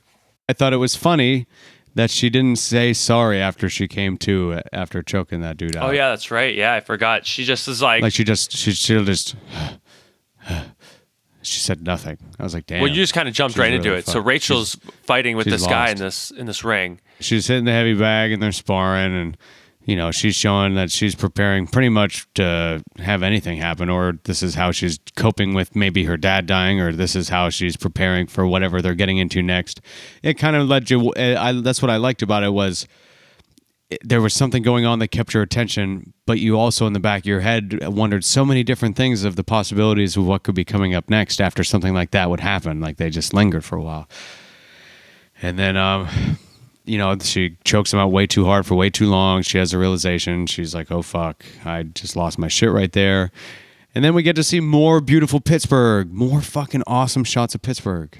I love seeing it, man. I'm glad that they really strung that out as much as they could. They milked it. Yep. Milked it to perfection. So at this point, did you think her dad was dead? I didn't think so. Okay. So you thought he was still alive. All right. I was just wondering. Yeah, I thought if anything, I felt like a jump scare was coming. That's what I'm so in the horror mindset. That's what I thought was happening at that moment. I was like, oh shit, someone's going to scare me. That would have been a nice twist. I'm trying to think. One of the so I don't remember. Well, she's talking about. Okay. She has a little moment where she's talking about her memory fading of her mother every day. Yes. Very depressing. But they're in a different apartment now. Well, yeah. So first, let's go back to what you said. She's talking about how her memories of her mom are kind of fading over time, which, like you said, it's very sad. That's a big fear. Yeah, but the way that Jason consoles her, or the way that Ray consoles her and stuff like that, the lines are just so short. Like, it just didn't seem like, for such a loving, like, relationship, like, it seemed like they had, like, the way that he had spoke, like, it was just so short and sweet, and it didn't really seem like he's this deep philosophical dad thinker that's just shooting these one-liners that are, I didn't get that. I didn't feel like that, and I didn't want that. So there was moments like that where it fell short for me. I wonder if it's because of her, like, that being her, actually, and the fact that maybe she's like, okay, I'm coming up with this stuff in my brain, but I'm thinking it's him, so it's just short and to the point. Well, and it could be, that they were trying to, just make it be more of like her inner subconscious rather than an actual person. Yeah, of what her father would actually have said probably in that moment. Yeah. Maybe the way that he actually is completely different from the way that her traumatized brain is thinking of him in those situations. We're in a different apartment now. I forgot to say, the first apartment he drives up. Did that road look familiar to you? It did. Where was it? Hillside Drive, where I used to live. Our first apartment in Pittsburgh when I first started working in the film business. Okay. That's what I was thinking. I was like, I think it was around someplace that you used to live when you lived on the second or third floor of that one building. The car, he pulls up and he parks, and then if you look over to your right, the first street sign, it says Hillside Drive, and that road is a very small road. We were the only apartment right there on the other one, so that was fun just to kind of see that. And then now we're in someplace different. Yeah, it was nice hearing them say certain things like downtown stuff or PNC Park or certain road names or Fort Pitt Tunnel and stuff like that. Yeah, it was cool. Because it's all familiar, you know what I mean? I don't hear that a lot. So many movies don't, like you said, don't happen in a place where you're very familiar with, like for somebody like us. Yeah, so you don't pick up on those other names. Just like, okay, it's just a name they put in there. But for us, we're like, okay, it's actually real places. Yeah, and then other people, they're super jaded. They're like, oh, another movie about my fucking city. Yeah, I know, right? And we're just here sitting there like, okay, I can't wait for the next one. Grass is always greener. Yeah. But then, we get a little bit more about Simon Keeley and shit like that. And they're showing that the stupid jerk politician from Washington is now signing up and joining on with Simon Keeley and his pharmaceutical brand 24 months after everything had went down with mom dying and stuff like that. So a year later, after all this shit went south, here it is now that she finally decides, okay, we're going to open it up. Now it's time to start handing out all this medicine. And it also happens that at the same time, she's also going to be running for senator of Pennsylvania. You can be the explainer, because I'm sitting here listening. I'm like, wow, this is pretty good. Like I just ramble. I love what you have to say. So keep doing your thing. Yeah, they go to this big event, and Simon's definitely hanging on to his drink a little bit too much, and he makes a big fuck up because he has a crowd of people from India. They're doing an event for Indian people, but he fucks up and he says Africa instead of India. And that quiet, awkward moment really sinks in with me too. I was like, ooh, like I've bombed like that before. Like I've made mistakes like that where I said the wrong thing by accident, but it's also like just so happens to be like one of the worst things that you could have also said. Yeah, like you're like, I definitely get it. I felt it. I really did feel it. Yeah. Like, so we're doing it. He just walks off and rolls his eyes. I remember I looked over at camera and I was just like, oh my God, I can't believe that's so awkward. Flat out thought that. We're at this place because Ray Cooper saw about this exchange that was happening, and now was the time that he wanted to follow through with his death threat. And so he shows up to this place, he sneaks in, he gets dressed up as a server, he gets in there, kind of fucks with him a little bit, dumps that fucking drink on him, and then he makes a comment saying about his balls were wet when he was walking to get on stage. I wasn't expecting him to say something about his balls being wet, so that kind of took me off guard, made me chuckle a little bit, I guess. So he ends up, after everything's over, he follows Simon and his posse back to this room, and he gets himself set up with a fire extinguisher. And so the last person that's going to be getting in the room, he fucks him up with this, they're in the room and they hear the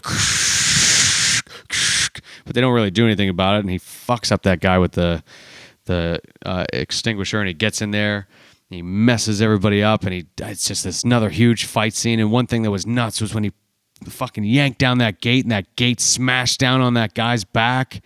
Oh, that was fucked. And then when Simon was wrestling with him with that gun, and then the last thing I was expecting too was them accidentally shooting one of the guys in the fucking face. No, it was. Yeah. And because Ray was like, his face was like, oh, whoa. Like, obviously that dude's he's probably never killed anybody before, and he definitely wasn't expecting anybody to die here. And that was one thing that was kind of mentioned throughout the film, was like, I wasn't trying to hurt anybody. Yeah. I didn't want anybody to get hurt. I just wanted the truth to come out. I wanted to get this situation fixed. And you know what's crazy? That also reminded me of that premise right there. Reminded me of a bad dream that I had before that was kind of like that, where there's a shit your pants. I accidentally did something. I don't remember what it was, but I accidentally did something. And I was I didn't want anybody to find out. No, it was I accidentally did something bad. I think what happened was I was at a store with somebody. It was actually Dave's Pro Shop. Nuh-uh, really? It was in Dave's Pro Shop. And right in when you're walking in and you're going to the back room where they keep all the storage and the computers and stuff and all that back door there. You know how there's that closet on the left that I was locked in at one point? Yeah. I was in the store and someone scared me and I accidentally killed them. And so I hid them in the closet, but somebody walked in while I was hiding that person, putting them in the closet. So I didn't want anyone to, I tried to explain it and they didn't believe me. So I killed them and I put them in the closet with somebody else. God. And then someone else shows up and I do a really bad job at hiding that I just killed two people. And the cycle just keeps repeating over and over again. And I'm crying and I just keep accidentally having to kill people because I don't want to get caught. It was a nightmare, a total nightmare. Holy shit. That's one of the few dreams that I remember, but it was a terrible dream. I felt so terrible. That could also be like a Family Guy episode. Oh, that'd be funny. In that case, it'd be funny. Your case, that sucks. But yeah, he fucking suffocates Simon's ass with that garbage bag. Last second, just pulls it, wraps it over his face, quick as hell, and just rips on it. Killed his ass. And I'm just like, now what? Oh yeah, that's what I was thinking too. I'm like, what's gonna happen next? But I'm like, okay, wow, he actually fucking went through with it, and it happened pretty quick. Now what? When he was strangling Simon, when Ray was strangling Simon with that bag, I felt real. Like I was like, okay, when is he gonna pull? First, I was like, when is he gonna pull it off? He's not really gonna kill this person. And then like he's like Simon started making like yelling like ooh, ooh, and it just like for some reason I felt that too, where I was just like like that's the last moment. Like those are his last final like to try to like do and it's that part for some reason just freaks me out too. But I also want to tell you too that scene there when they're walking back and they kind of like Ray locks the bathroom door and they're like in that elevator shaft, like that old looking elevator shaft. That is a set on our actual like that was actually a set at the studio. That part there, as well as on location. We mocked it to look like the same thing. I don't know why we do it sometimes, but I was at the location one doing a lot of that one. Some people are at the studio doing the mock-up version, and we'd have to like cover things around all the area to match them. Like there's like a radiator or something. We'd have to cover that up with like a box thing, and do that to the same with the sets, stuff like that. But what's cool is like that elevator was put in there. Like that doesn't move. That doesn't go up or down. Like it just sits there. And if you go through the elevator, like it opens up on the sides, I think. But if you went through there, I think it's the front door of the building. Like you just walk out. Like it doesn't do anything. Throw that out there so you can look at something like that and be like, whoa. The more you know. Getting that sweet behind the scenes shit. Getting behind the curtain. So he just kind of casually goes home after this fucking shit show, telling Rachel, hey, it's time to go. Like, I'm sorry. I understand. I know that we both didn't want this to happen. Shit just went too far. He had a gun. I don't know what else I was supposed to do. I was in there. Shit escalated. I did what I had to do. And she definitely shows her disappointment with him throughout the film for sure. Like you can just tell that like eventually she starts to kind of understand that shit just keeps happening to them, unfortunately, and she just kind of has to accept that. She goes through a whole stage of acceptance where it's like, okay, I really can't keep being mad at my dad for going through shit that, I mean, yes, he did start, but very reasonably so. Like, honestly, in my opinion, if more people actually fought back against it in somewhat of a way that Ray Cooper did in this film, there would be a lot less fucking giant issues in this world. If we could actually get together and as a unit fight back against injustices and shit like that without fucking killing everyone, I just think that we could accomplish a lot more shit. People don't realize that us as fucking human beings are able to accomplish the most when we're fucking working together. But that's where we're at. And hopefully that's where Eddie Murphy and Jonah Hill come and save the day. Yeah, you're right. I think that would be a pretty good concept. So we'll see. I hope it's like a concept that like actually makes something happen. But I want it to be the real kind of funny, like the natural kind of funny. But then we meet ugly Mark Wahlberg for the first time. Yeah, we meet ugly Mark Wahlberg for the first time, which was somebody who was in Once Upon a Time before, Michael Raymond James, who was the FBI agent that was playing John, that was alongside Sarah Meeker, the FBI agents. For some reason, at first I was like, is that old, wrinkly, gray Mark Wahlberg? Did they make him look old as shit? But it turned out it was somebody else. And it was the guy that was in Once Upon a Time that was the father of the child of Emma Swan. Wow. He did really well in that. And so there was one survivor that was left because obviously he wasn't going in to kill. Hence, so the first guy that he used the fire hydrant on or the fire extinguisher on, he survives.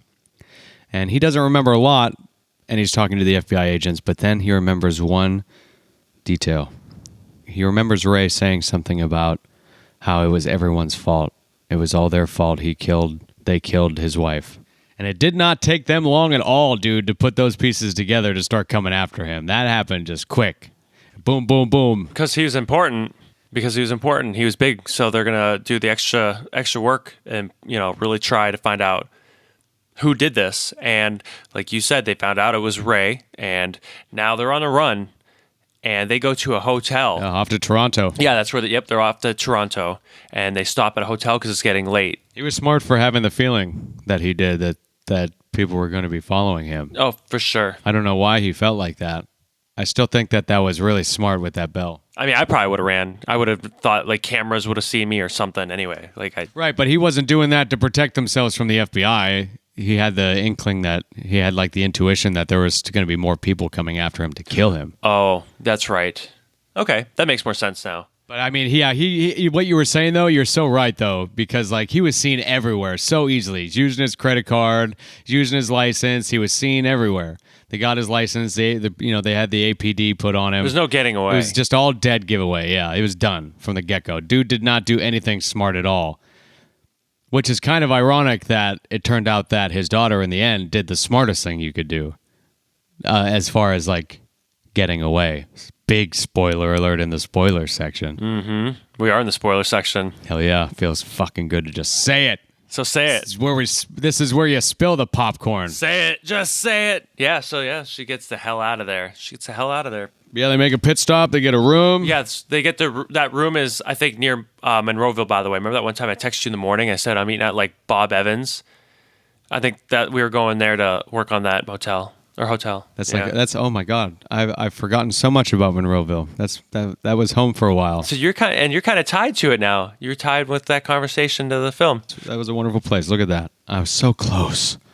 And I was just doing my thing this whole time. I was there. I was in Pittsburgh when this movie was being filmed, right? You definitely were. I mean, like I said, you were just right down the road from that location. God, I miss it. I gotta come back soon. I gotta come back up real soon. Maybe once I get this house or a house, you can come visit the new house whenever that happens. But yeah, Dad makes a homemade alarm. We meet these two new guys that, at first I was kind of like, what the fuck? Who the fuck? But then it kind of got pieced together real quick, and they come in and more action shit happens, which is nice. Kind of gets, trickled in throughout. Kind of like the Beckett movie. If you've seen the Beckett movie, that was kind of like, it wasn't a slow burn, but it just kind of took its good old time, but it still had the right moments of intensity in the right places. What is that you have there? What is that I have here? This is part of one of the lamps, the breakaway lamps you see on when they're in the hotel room. There's like maroon looking lamps, which I sprayed a whole bunch of those because they break away, so they wouldn't have extras. But I have a piece from when they broke it off. But that whole motel, there's an actual hotel location that I told you about. But then a lot of that happens on set. Oh yeah, all that except action. for like they fall out of the window and stuff. Yeah. Yeah. Yeah, I figured that most businesses probably wouldn't want you doing all that intense shit in the building. Well, no. When they broke. Oh, I see what you're saying. Yeah, because when they did fall out of the window, but I think like the actual like. But the stuff that happens inside, right? Yeah, I would think they would do a set for that. And it looked just a little different in the hotel room. There'd be way too much cleanup, and they'd have to spend extra money for renovation and shit like that. But yeah, Rachel makes that phone call to the FBI agent. First thing she does pretty much when she gets to the hotel, and she's like, "Hey, my dad doesn't know I'm doing this. I just want to let you know. He's not a bad guy. He's not a bad guy, and somebody needs to know that he's not doing this shit, and he just so happens to be a part of it. And because, all my dad did was make this one step, and all of a sudden now he's involved in this huge fucking scandal. And the FBI agent tries to empower her, and she does end up feeling pretty empowered actually by accident, even though she did not want to feel that way." And I kind of like that she's forming this kind of relationship on the side with the FBI agent, because I'm having a hard time feeling out if she's being genuine or, if she's just trying to get her to kind of break down her wall and get her to just spill the beans or give them up or whatever it is. But it gives her the strength that, they get back to the car and Dad says, "You're not fucking coming with me. I'm not doing this shit. You're not doing it. No." And she just, it gives her the strength to stand her ground, which ends up leading to her end up coming along with him on their continuation of this filthy journey. Can I talk about that one when they're fighting before, like when they're fighting in the hotel room and before they get flown out, get pushed out the window onto that car? When they're fighting on those steps with that one guy and he takes the guns, like Ray takes the guns strap and like wraps around that guy's neck, and he like jumps off the side of the steps with it and like cracks the guy's neck and then jumps down the rest of the way. That was a cool kill. I really like that one. And it felt real. That's one thing too, is it just felt a lot of things about this movie felt very natural. But I mean, there was definitely a lot of luck though. The second guy, when he was shooting at him, like there were just so many outrageous close calls with shooting him. I love the first one though, like when he was like running up and he hurried up and like deked out to the side real quick. That felt like that was like luck and real. Like that was like, whoa, like if he wasn't athletic, he probably would have got shot right there. Could you? Yeah. So he gets. I mean, he kind of gets away. Other than he has to fight these guys, and then after he kills the one guy by jumping off the side of the steps, How does it happen in the room again?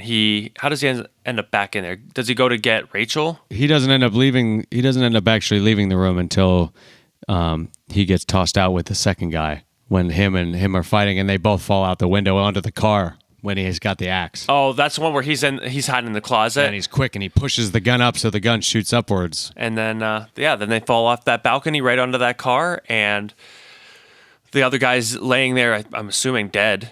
And Ray looks up at Rachel, and she's just standing by their car waiting. Oh, that moment. It just, she's just there again on the outskirts, just taking it in, shaking her head, just being like, "Damn, Dad. Like, this really fucking sucks. I hate seeing you like this." Is that her being disappointed in herself? I'm thinking. For sure. Yeah, she doesn't want this shit going on. That's not the point. You don't find it's not eye for an eye. That's not how that shit works. And by the way, that car too. There's two of those cars. I'll actually send you a picture. I have a picture of me in one of the cars. They actually looked really nice. They made them look all old and stuff, and it was removable material, so we could remove it, and it would be restored again to its original. What was up with him shutting off the car in the hood? I don't know. I've never seen anybody do that. I don't know what was up with any of that. Like, I think we're at that point too where he drives up into the woods, correct? Oh, that's right, and looking around their house. Well, I'll talk about that other scene in a second. But yeah, so they go to Ray's house and they look around and they kind of get all these clues. They see the collage of all the articles and stuff about Simon and the big, what's the company called again? Bioprime. And like all this stuff that definitely points to him, and which now they also did say that we have a suspect. Yeah, and they just so happen to conveniently get a phone call saying that they confirmed seeing his license plate at the location of the hotel where those two guys were murdered. And I'm like, damn, this is not looking good for him. This is not looking good for him at all. Nope, they're catching on real fast. Like, it already looked bad to begin with without any real fucking evidence, and now there's just two random people, unnamed people with no association to Simon whatsoever, also dead in the name of Ray Cooper. So they get all their clues. They, like I said, they have a suspect. Now we're back to Rachel and Ray, and they kind of like drive off the road to get off, away so no one can see them. But let me tell you, when they drive up that hill, it looks awkward as hell. I don't remember that. Like, it seemed, both times, there's a couple times, I just look at their car. When they're going into the woods? Yeah, and they're driving up the side. I'm like, first off, I'm like, where are they going? He's like, well, I got to stay off the road for a while. And he literally just drives completely normal, just going up into the woods like some fucking hillbilly. Yeah, like, what you're expecting to drive over all these, like... boulders and shit? Logs and stuff. Like, I would never, like, it's up a hill in the middle of winter. It just looks silly, and he starts spinning out and stuff, and then they park like nothing happened. I was just like, okay, it was really weird to me. Yeah, and then we see we go back to Amos, and he's checking out this van, and he wants to get this new vehicle, and he's like, "Hey man, you take cash," and then fucking kills him. Yeah, didn't even need to kill him. Was just like, yeah, I'm gonna save myself the trouble of a transaction. Just fucking murders this guy and takes the van.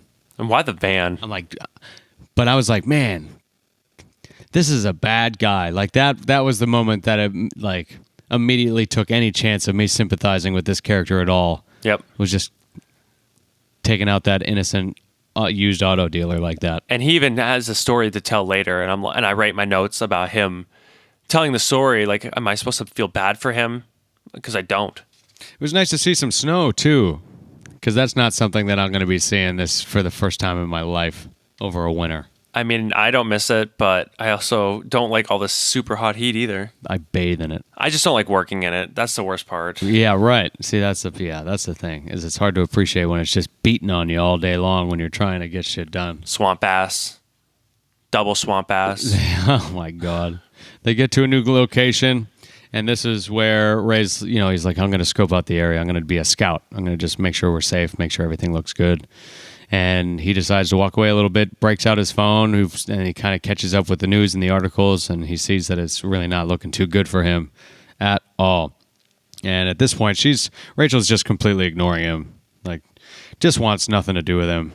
But it doesn't take too much longer after that, where all of a sudden she has a change of heart and just runs out and hugs his ass. Then all of a sudden, and I don't understand this part. This is the only thing, is we didn't know how much information that Ray knew about what he was going to be getting into next. It seemed like everything that he was going to be kind of doing was at random, but he set everything up perfectly so that when everything was going down, that everything was ready exactly the way that he needed it to be for when everything went down. Like, how did he know where everyone was going to be coming from, how they were even going to be driving there in the first place? I don't know. That part is a huge plot hole there. I mean, you don't know. Like not just that, how do you know other people aren't going to want to go down that road? Right. That's what I'm saying. Like, there's so many, I mean, obviously for regular people, just having a closed road, I could see that they're obviously not going to go on the road. I get that, but how did he know that that's the exact location that those people were going to be driving through when they're leaving, or if they were even going to be leaving at all, or how they were even there in the first place? I don't get that part at all. But he closes off that fucking bridge. Yeah, he cuts down the tree falls, and then he blocks the road with the road closed sign. And then this is when they back up. Ray and Rachel back up and kind of shut their lights off, and then the cars show up.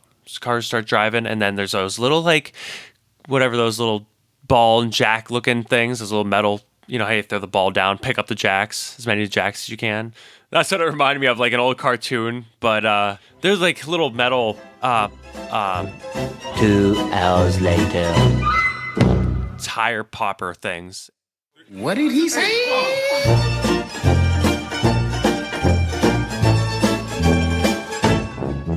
I probably sound so stupid for somebody who actually knows what these tire popper things actually are. But yeah, so then they, one of the cars loses their tires, and the other two kind of like go around and like go through the tunnel. Then they see the tree. They try to back up. Amos shows up, and he shoots the one car that's popped tires. Correct? Yeah, because he pretty much explains later that he's going after anybody who is going to be an issue for his boss. That's his job. Doesn't matter who it is. Anybody who's being a pest or a problem, he is the one who is responsible to take him out. And so because at that point they fucked up and they're just a problem child at this point, he took these fucking explosive shotgun shells that he made and shot them at the vehicle. Yeah, this dude is an absolute mercenary. Crazy.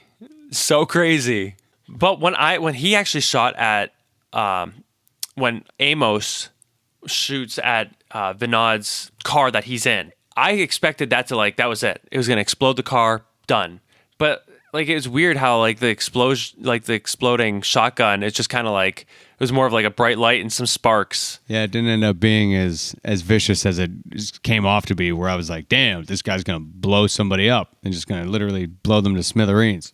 So after Vinod gets out of the vehicle, when Amos is shooting at it, he's just telling his security, get me out of here, Well, eventually Vinod gets out on his own, runs down I think the alley or someplace where the other, Amos is distracted at the moment. But Vinod runs into Ray, who grabs him and is trying to get all this information out of him, holding was it a knife? Do you have a knife or a gun? I think it was a gun.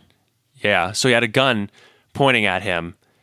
And then, Vinod is, trying to, saying some things to Ray, but I don't think it's enough. And then all of a sudden, Vinod gets shot and dies.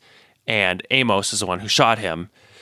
And I just thought that was nice that, Amos did that, kind of saving Ray from doing the dirty work. So I was like, oh, that was nice of him. Yeah, that's at least one off the body count. Although that's probably one of the ones that he probably wanted to kill the most if he was to kill anyone. Yeah, because he was part of that huge fucking scandal. Yeah. Yes, he was. He was one of the biggest people. So they start running, Rachel and Ray, because Amos is now shooting at them. And that's where you were talking about running away too? And you kind of felt like that was a little unrealistic, or no? A little bit. But one thing we did forget to mention also is that when Rachel was on the phone with FBI agent Sarah, she gave her number and said, "Hey, get a flip phone, reach out to me." And it was kind of it kind of left it off like she probably remembers the number, but it's unlikely that she's going to reach out to her because she's not stupid. Yeah, 'cause she hangs up real quick on her. Yeah, at this point here though, it reveals that she does get a track phone, and then she calls and they end up getting into this deep conversation and going back into a memory and a story. And I guess a part of me just felt like, why do I need to know this? I guess it ended up making more sense later why they threw that in there, so something else would make sense. But it felt so misplaced at the time. It felt so I don't understand why she's being so deep with this FBI agent on the phone. I get it because she probably does need somebody to talk to. She's going through a lot of shit. And she's technically by herself, really, but... Right. But at the same time, I was like, I just don't understand why this is happening at the time. It just didn't feel justified until later. And then this is where I mentioned, this is when he's driving in the car at night at this point when he's doing all this. This is where I really noticed all the grainy darkness and shit like that. There was so much going on that it was pungent. And now we caught up. Now we're at everything that we were talking about, where it's I'm like, how did he know this? And then holy shit, they used a bulldozer. I'm like, whoa, because he told him to just plow through the tree, and then the SUV gets stuck, and I was laughing because I was like, you idiot. And that was so good. Yeah, I was not expecting that. I was like, whoa, that looked pretty cool. Yeah, and I was definitely confused as to why Amos was shooting his own people. As far as I knew, everybody under that umbrella was kind of on the same page. Yeah. So I'm assuming that it was just because they fucked up and they got themselves in a situation that he was like, you're pathetic, and then just takes them out. Yep. Because he's a ruthless son of a bitch. Oh, and he shoots that guy again. Do you remember that? Oh, when he walks away? When he walks does a by the double one tap. guy and he fucking shoots the one. Yeah. That was good. So when he saves him, he just, as he's walking by, just blows him at him again. I like that. Yep. That was good. That's fun. That is, I forgot about that too. That is so funny. I might even wrote on here, double tap. Yeah. He does get one last shot in, though, and he gets that one last shot in, and he pops that fucking tire of theirs, and they're dragging. And where do they go? Back in the woods again. Yeah, but I was going to say, boom, working their way up into the, well, got to get off the road so this thing stops scraping. But they end up going on foot at that point, and then they get that tow truck. Yep, they go on foot, and they go to this, they go to the diner. Is that the same place? Well, when they get that tow truck, was that the same place where that guy got murdered for that van? I'm thinking that must have been it. That was another part that was a little hazy for me. For some reason, I missed that part. I must have been looking away or something. I'm not sure exactly, but maybe. But anyway, so they get this tow truck, and then they try to head to... They go to that... They end up going... They meet him at that diner. They follow the van, right? And they use the cops as like the referees. You know what I mean? As long as the cops are there, we have the opportunity to sit here and talk to you. And, he says... he brings out the shit of saying, like... Obviously, we're able to sit here and talk to you, and this can go a couple of ways, and only a couple of ways. This is where he's revealing, like, he just takes out pretty much anybody who's going to be a problem to the employer, and he tells this fucking brutal story, like kind of an Anakin Skywalker story, where his revenge story was he plotted out to just kill everybody that he was like the last survivor in his village, and so he went and murdered all the people that destroyed his village one by one. And that was one thing that Ray happened to mention, too, that was different about them, was that Ray never set out to kill anyone like he did, because he was trying to say, we're not so different after all. But they are very different. That's the story I was telling you about, where I'm like, if they wanted me to feel bad, I didn't really feel bad for him. Like, that situation sucks, but he went on to keep killing more people, like, that didn't do that to his village necessarily. Like, and he was like, I am the village. I am the opposing force. And I was like, fuck, he just put his boot down. Like, I thought that he was kind of being cool for a minute, but then it ended up, the whole reason of telling that story was like, I am the one who knocks, like Heisenberg fucking being a badass. His big old bloated head. The three things that he said that could go down is he could either tell the cops, get everything out in the open, and just both of them are fucked. He could walk out and hide forever, and he'll never get what he wants. Or you can tell me who hired you, and this will just go down when it goes down. And surprisingly enough, he actually did say who. I was not expecting him to say this, but, he also seemed like the kind of guy that was like, fuck it, I'll take a good old challenge. You got me convinced. So he said, you know what? I'll tell you. It's the senator. She's the one who's behind all of this. And then I was so confused when the last words that he said before they left was, Rachel, I'll see you soon. I was like, I don't understand why he would say that.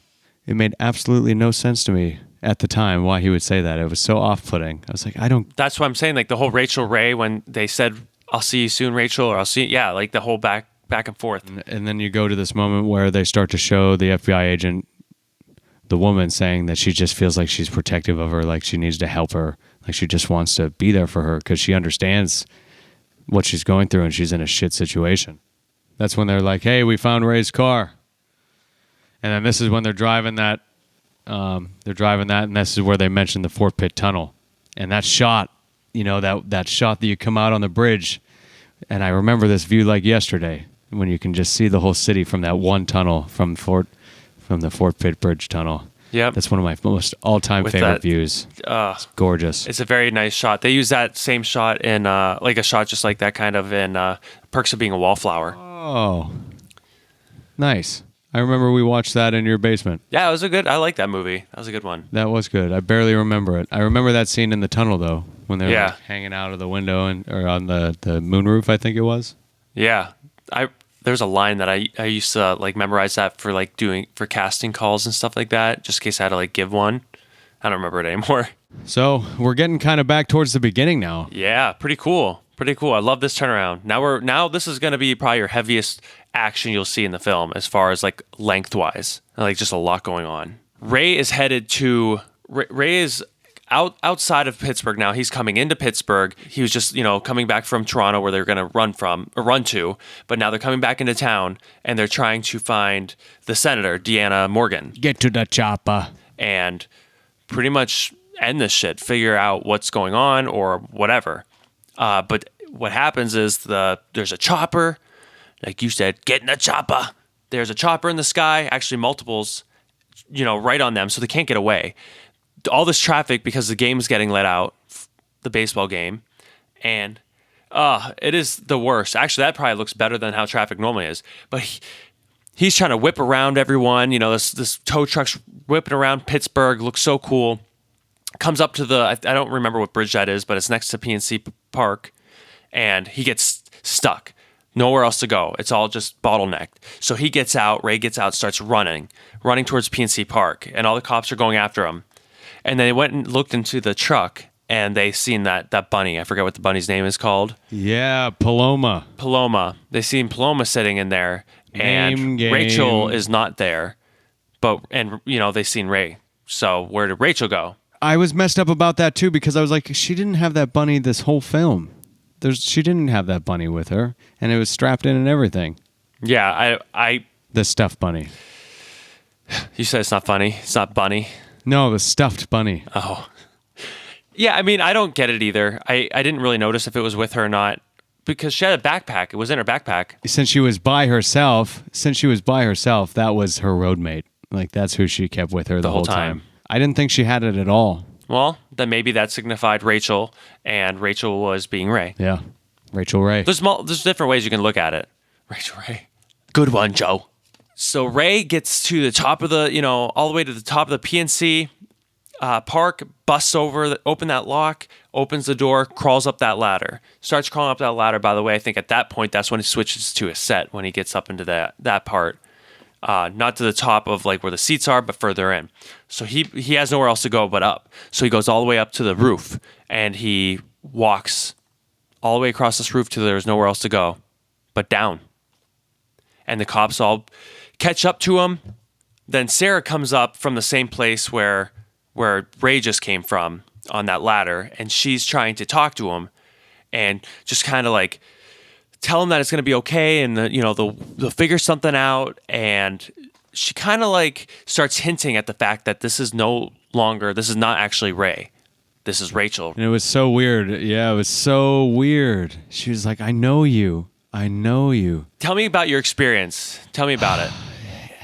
I just felt so lost. Like my ears felt so open at that moment because I was just listening for anything that I could grasp onto to make anything make sense. And it wasn't actually drug out, but it was drug out just long enough to fuck with me. And all of a sudden they bring it all together and they make it make sense by it all of a sudden being just her. And saying, she kept on saying, hey, I was just on the phone with you. We were just talking we just had a conversation. I was like, he never called her once. He didn't even know that she was calling the whole time. And they really flipped that around on us, man. They tossed it. They turned it. They got me good. They got me so good. And it was cool because we got a nice flashback of all how kind of the horror before resolution thing where kind of went back and showed the action happen where it shows her now in that place instead of Ray. So that was pretty cool. Yeah, when you and then how you said how effective that bag pulling thing was too, and that was the one that they really focused on. Mm-hmm. Yep. When she was pulling that bag over Simon's face. So as Rachel starts figuring out what's going on and realizing that she is herself and not her father, she just runs towards the end of the roof and jumps right into, I think, is that Allegheny River? That's not Ohio. I think it's Allegheny. Yeah, it is the Allegheny. Just jumps right into the Allegheny River, super far. I was nervous she was going to land on that cement because I think in real life she might have. Yeah, I know. It was close. Yeah, I don't know if that would really work, but who knows? But she lands in that water, and there's the camera angle facing up as she falls into it. That water was so clean. No way. I just was like, let's throw a stick or something there at least. Sorry, Pittsburgh, but that water's nasty. Have you ever seen the boats rocking around a little bit and see all the gunk that's built up around the boats? Yeah, that's no good. I was always afraid to kayak in that water because I thought I'd fall in and then come out as a Teenage Mutant Ninja Turtle. Where you wanted me to go with you kayak that one time? Ew, that was going to be creepy. Yeah, I wish we would have. It would have been scary, though. I would have fell in for sure. I would have been so scared. I would have been like, let's just stick to the edge, please. Please. But I actually expected her to continue to get away after that moment. I thought she was going to keep trying to hide. Like, I thought that pretty much from there, she was either going to get in and kill her without anyone knowing, or she was going to just get away.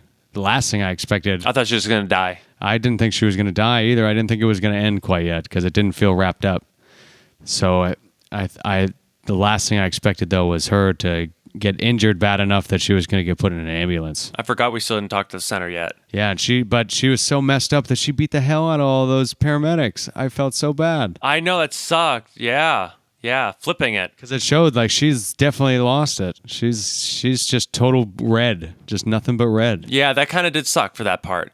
But to make you feel better, inside of that ambulance was a lot of soft stuff. Like that, most of that probably was filmed on soft.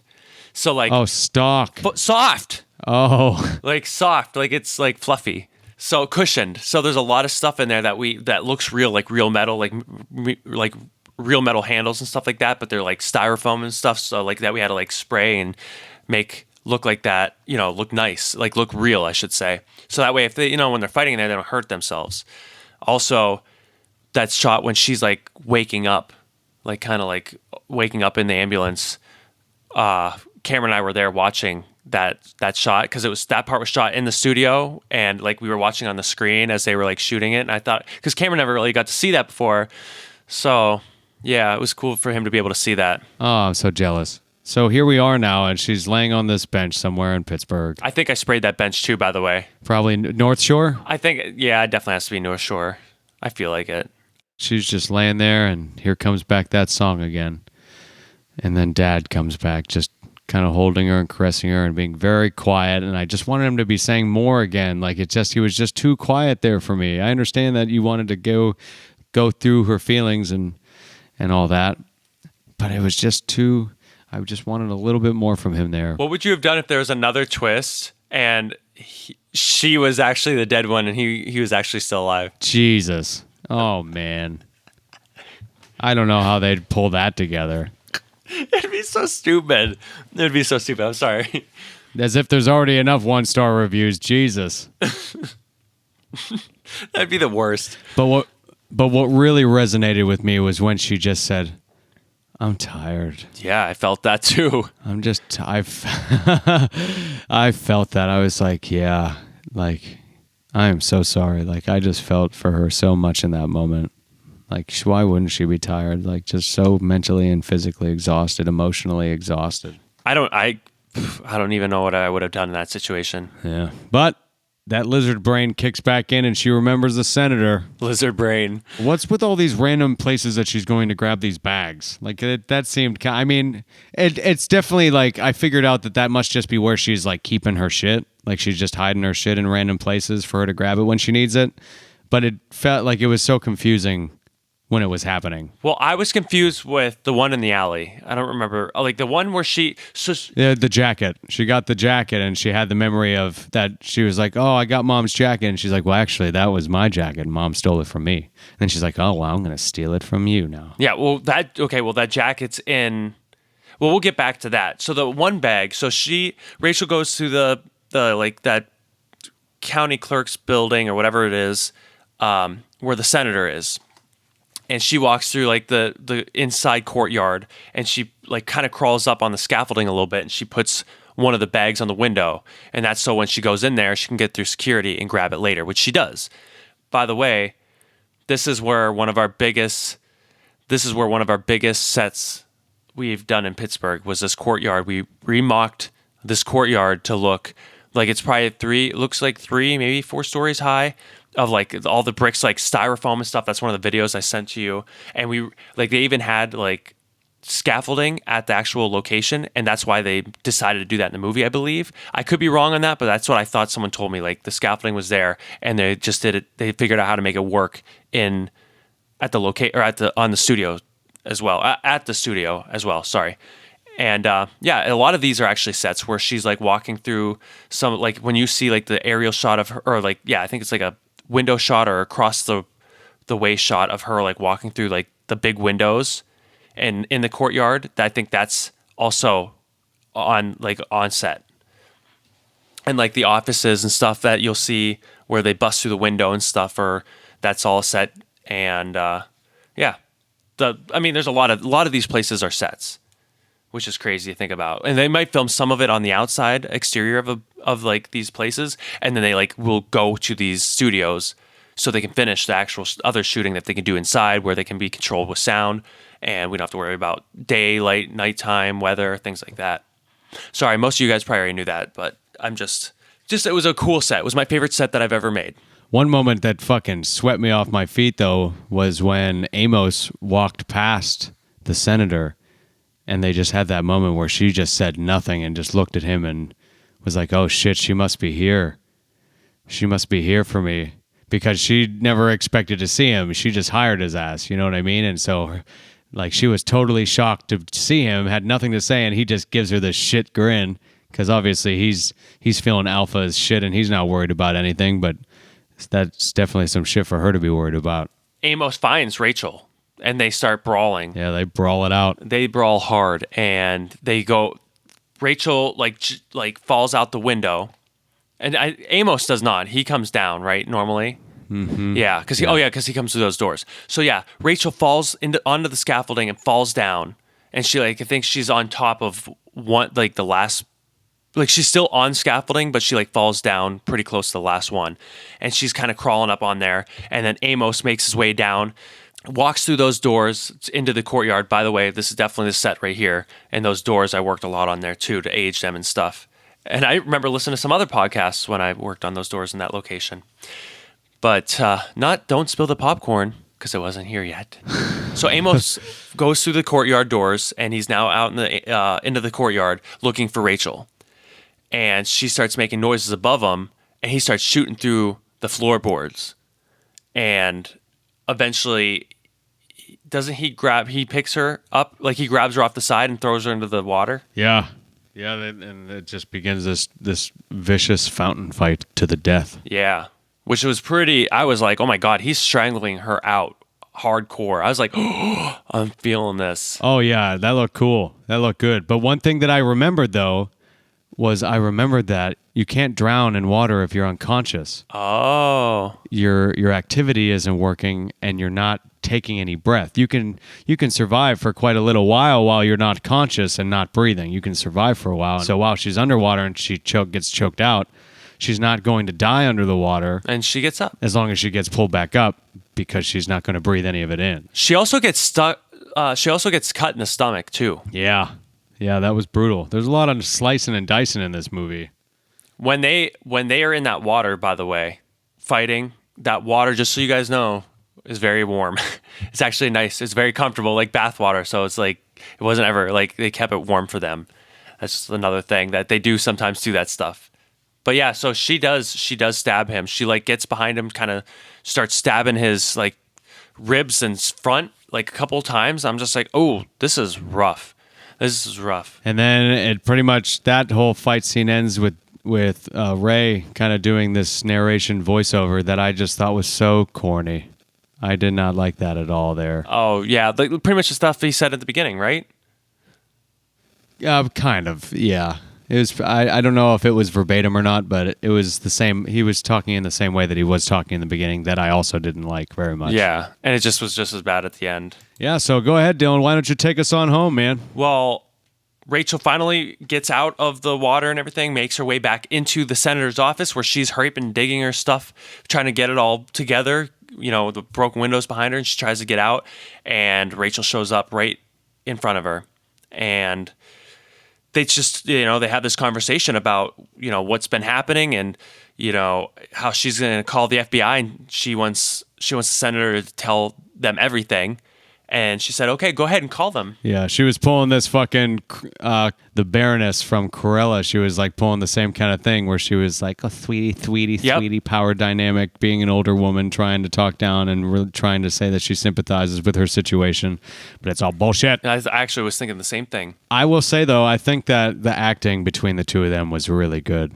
I thought that was pretty good. Like, I don't think it was a superstar shit, but honestly, just at that point, I thought that was pretty good between the two of them. I like how when Rachel held the blade underneath the senator's jaw, like it was like under her jaw, like if it would kind of just like cut the right bottom of her here. jaw and not on her actual neck, but it still looked creepy. I was just like, ooh, that would still hurt. It would hurt me. No, because she was definitely pressing it up in there. Yeah, but I guess, I mean, she pretty much just, before we get too far, I love when Rachel kicks the senator's stomach, like kicks her in the stomach. I'm like, oh shit, this is going down now. And I think that's when she puts the knife to her. And because she's not winning her over with anything. Like, she's pretty much saying, like, the senator's pretty much saying stuff like, it is what it is. Like, you're too young to even understand. Is pretty much what she's saying. Oh, well, then she says that after she says that she admits everything. Then she's like laughing hysterically saying, "You're too young to understand." And I was like, that's fucking crazy. That's some crazy shit right there. Yeah. But she uses her dad's phone, sneakily hits the record button on her phone and uses that to record her admitting that she did wrong. And she lets her go because she didn't ever want to kill, and the senator wasn't a physical threat to her. So she didn't have to kill her because she wasn't trying to kill her back. So that was the one time in the movie where someone wasn't trying to kill her, and she followed through and showed and proved that she really didn't ever want to kill anybody. She just wanted the right thing to happen. And I think that was a solid wrap up there. And it does happen because Rachel gets away. She goes into the alley. She goes into the air chute or whatever it is, the steam chute, whatever, and she grabs that other bag, the jacket. By the way, that air chute and stuff was added as well to that location, and that tent on the ground I worked on and sprayed some stuff too. But she was smarter than her dad was, and her hypothetical dad, because she had the right idea by having the passport and having everything like a fake identity and ready to just completely flee and get the hell out of there. Yeah, all ready to go, not fuck around. Yep, and she gets right onto that airplane with no questions asked somehow. I don't know how she went through security when this person is wanted in Pittsburgh, and you know what I mean? But hey, here we go. Like, their faces everywhere. Multiple murders, like, definitely wanted, and everyone in probably the whole world knows about it. But another thing, my only other critique was also that a voice memo like that would never hold up in court. You know what I mean? Like, even though she feels good that she handed it in, but that would have never held up, and it was honestly kind of her admitting it still sounded kind of vague, like she didn't say enough. Yeah, I agree. To really prove that it was her. Yep. But it still felt satisfying that, she felt like she got the one thing. She did get in trouble though. Yeah. Yeah. Oh no, yeah, she was done. Yeah. No, that's what I'm saying. It's unrealistic, but that's what happened. So it's just supposed to make us feel better at the end. So she could get her happy ending. We don't need to see all the rest of the movie be like 2 hours and see the court hearings of it too. Yeah, I think it needed to be a happy ending too after all that shit. Oh my God. Yeah. There was a lot. So yeah, she gets away. She gets on the plane, and that's it. That's the end. Yeah, that's the end of the movie. There we are at the end of another fucking fantastic episode, man. Yeah. This was a fun one too. Yeah, I know. That was a fun one. I enjoyed talking about this. Every time I watch a movie, I'm like, I'm not going to remember shit about this movie. But then when we get going, I just start to remember all these little things about it. So hit us with your final thoughts, man. Yeah, my final thoughts. I think it was like I said, I think with it being filmed in Pittsburgh, it wins me over that way. The fact that, I worked on it, it definitely wins me over that way. I think it still sits in the middle for me as far as like a middle movie where I think it could teeter either way for somebody. I do lean more to the right. I want to say that the movie is better than it is worse, for sure. I just think, there could be a little bit more something here and there. I think there, like, story-wise, I feel like there's a lot of like continuity issues. I wasn't a big fan on some of the editing. I think some of the editing pacing made it was weird. Like, they could have done something a little bit better. I think some acting in some places was not amazing. I think it definitely kept on pulling me out of the movie, except for Jason Momoa's acting when he's crying. Seriously, one of the best losing your love of your life cries I've seen in a movie. Like it drained me, still drains me. So all in all, I think if you like a story that actually wants to change stuff about, our society when it comes to like big corporations and stuff like that, if you are interested in at least some action, if you're interested in, a family tie of some sort, if you're from Pittsburgh, I think that you definitely like this movie. Definitely enjoy it. I know a lot of people I know that are from this area that really enjoyed it. But then I can also see the opposite end of where if you're not really big on any of that stuff, then you might not really like this film. But I personally enjoyed it. Yeah, might not be for you. And so save yourself from watching it so you don't leave a shitty review. Yeah. Well, I always say give a movie a chance. You should give a movie a chance if you have the time. No, for sure. You should. But yeah, I liked it. I thought it was good, and I'm definitely going to watch it again. So this will be 3 times. All right. Well, I think it's time to give us your final score. Drum roll, please. My final score, I would have to give this film 6 empty popcorn buckets. Nice. How many is that out of? 10. 20? 10. Okay. So I'm teetering. That's my teeter. I'm 6 out of 10 empty popcorn buckets. I'm teetering. So you liked it. You liked it more than Army of the Dead. Was Army of the Dead 5? Because that is definitely how I feel. Yes, but you like it less than Fear Street 1978. I liked it less than any of the Fear Streets and Cruella. So that puts it exactly at 6 for you then. Yeah. Nice. But how about you? My final thoughts overall, I really did enjoy the movie a lot. I feel like that's how I start saying almost all of them, at least lately. I really did enjoy this movie. It had a story that I wanted to see come out. I haven't watched a good revenge movie in a while, except I guess that's kind of a lie because I watched Beckett, and Beckett, spoiler alert, kind of turns into a revenge-esque kind of movie where it follows through just like this one, where there's someone who wants justice and is not giving up and is going to put everything on the line until justice is served in the way that they want to serve it up on a plate for you. So this one actually had more technical issues than most of the movies that we've seen that I felt like I had problems with. And that definitely knocked it back a good bit. Having the whole Pittsburgh factor, especially after living there for a year and a half, really touched me. Like you said, that the Jason Momoa moment in the hospital after the mom passes away was just devastating. Done so well. So well. I haven't seen someone have a different reaction like that to someone passing in quite a while, especially someone so close. And being able to actually draw me in and make me emotional after barely knowing anything or anyone was really grasping to me. That really resonated with me, and it made me get a respect for the movie that they were able to do that to me so soon. That kept me following along the rest of the way easily with no complaints. So outside of the technical things and having a hard time with some of the acting sometimes, like I said, I'm still sticking to what I said with where the script was bomb diggity, and I love what they did. I love the idea that they had. I love where they went with it. There was some bumps and humps along the way that definitely made it hard to go through. I still feel that deep, deep, dark black hole of a plot hole that was that situation where he set up that whole booby trap for them to go through. That still's fucking with me a little bit. Yeah. But outside of that, I'm going to give this movie also a very solid 6 out of 10 empty popcorn buckets. Oh, nice. How do we keep doing that? I don't know. Are you copying me? We just know. I'm not copying you. I know you wouldn't copy because you. I'm Mr. Mime. I'm Mr. Mime. What the hell? Pokemon. Oh, I know which one you're talking about now. Yeah, the guy with the white gloves. Was there any movie that we weren't the same? Fear Street Part 2. I like that one more than you, for sure. Oh, that's right. You didn't like a lot of the acting and shit. Mm-hmm. Oh, I still love the movie, though. You had a big problem with a lot of the acting. You generally give a little bit more, have lately been giving a higher rating than me. Except for on Spiral. You gave a Spiral a lower rating than me. Oh, yeah, I did. I think, honestly, You gave it a 2, I gave it a 3. I've been giving lower than you. I think we're either the same or I've been giving some lower ones. Because I gave lower on Fear Street 2, and I gave lower on Spiral. And we were pretty much the same on Army of the Dead, unless you gave a higher one than 5. Did I give a 5 to Army? You were higher on Fear Street Part 1. You were Oh, I was higher on Fear Street Part 1. Yeah, and you were the same as me on part 3. About the same, just kind of back and forth. Yeah.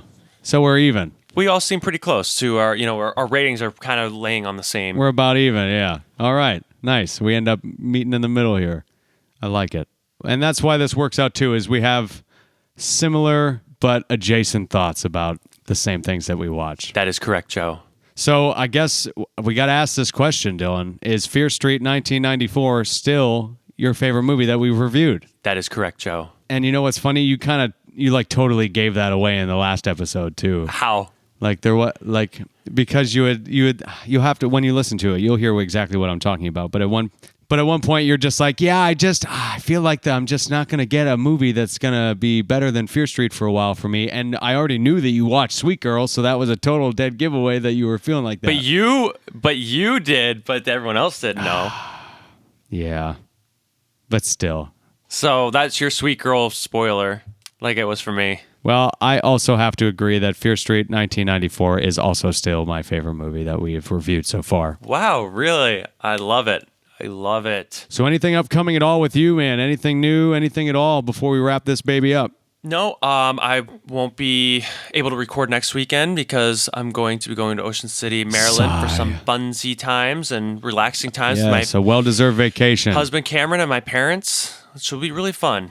Yes, send him well wishes on his journey. Thank you, guys. Thank you. And how about you, Joe? You got anything? No, man, I'm just running around town, just hanging out around Tampa, trucking around. Got a rental car, taking deliveries, spreading the good word of Don't Spill the Popcorn to all the good people that I take the deliveries to. And I've actually gotten a lot of good response from people, too, that they leave a little message back saying, oh, super cool, or I can't wait to check it out, or thank you for letting me know. So I'm glad that I am doing that because most people seem to react like I'm not soliciting the shit out of them when I do it. Like they seem pretty welcoming to it. That's perfect. Yeah, are there some people who've never listened to podcasts before that was like, oh, I always wanted to, but I never really had the push to go do it, so I guess I'll check it out. So that's another thing, too, is, starting to open the door for some people into the podcast universe. Ooh, cool.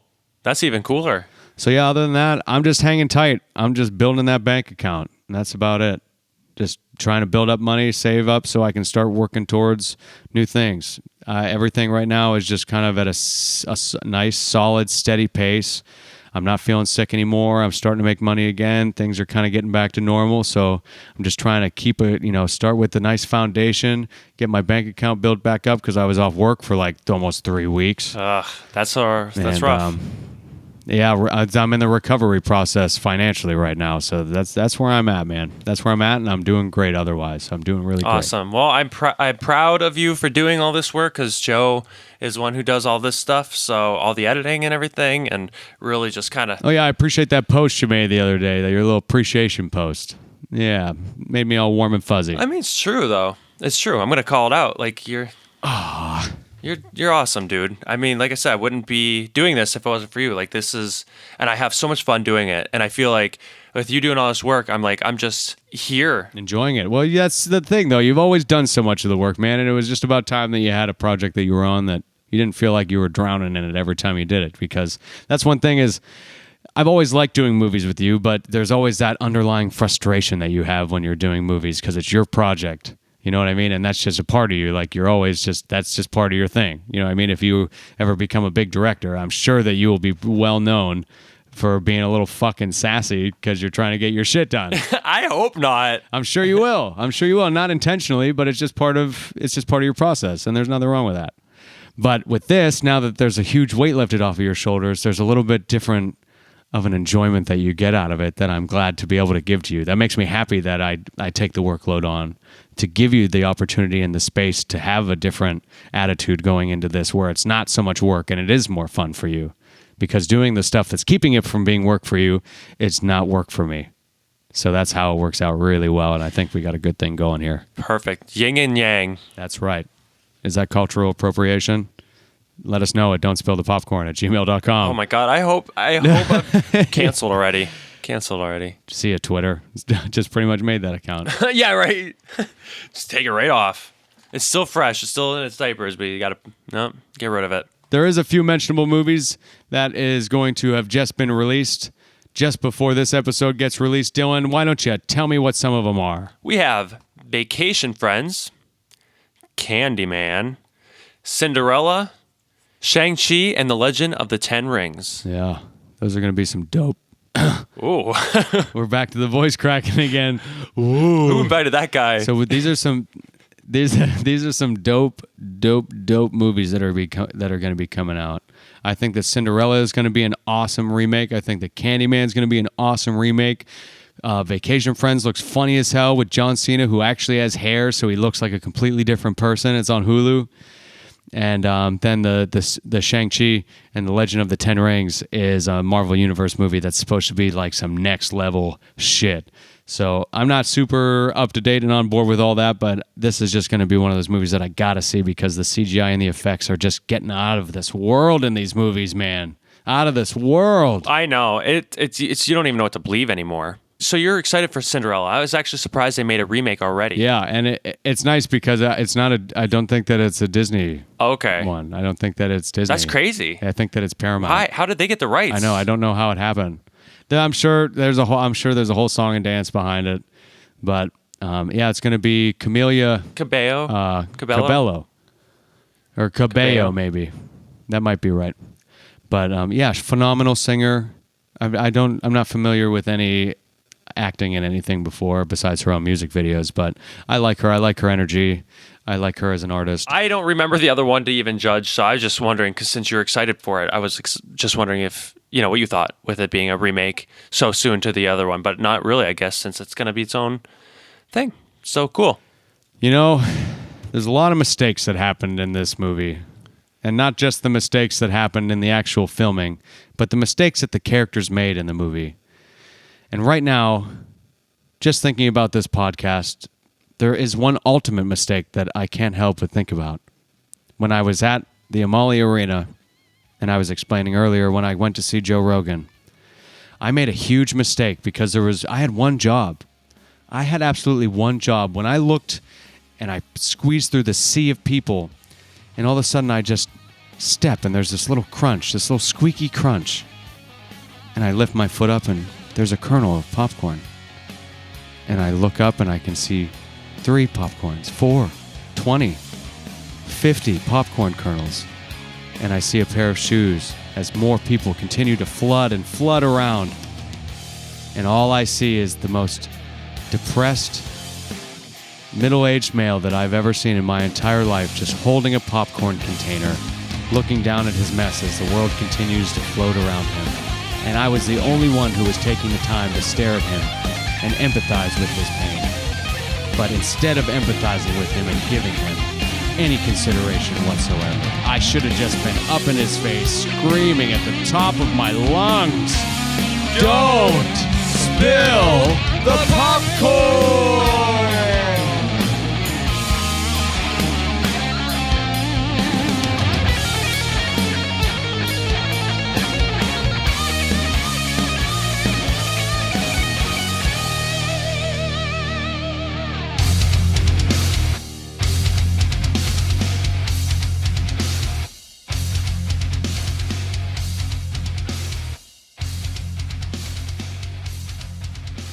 Check, check, check. Hit that fucking button.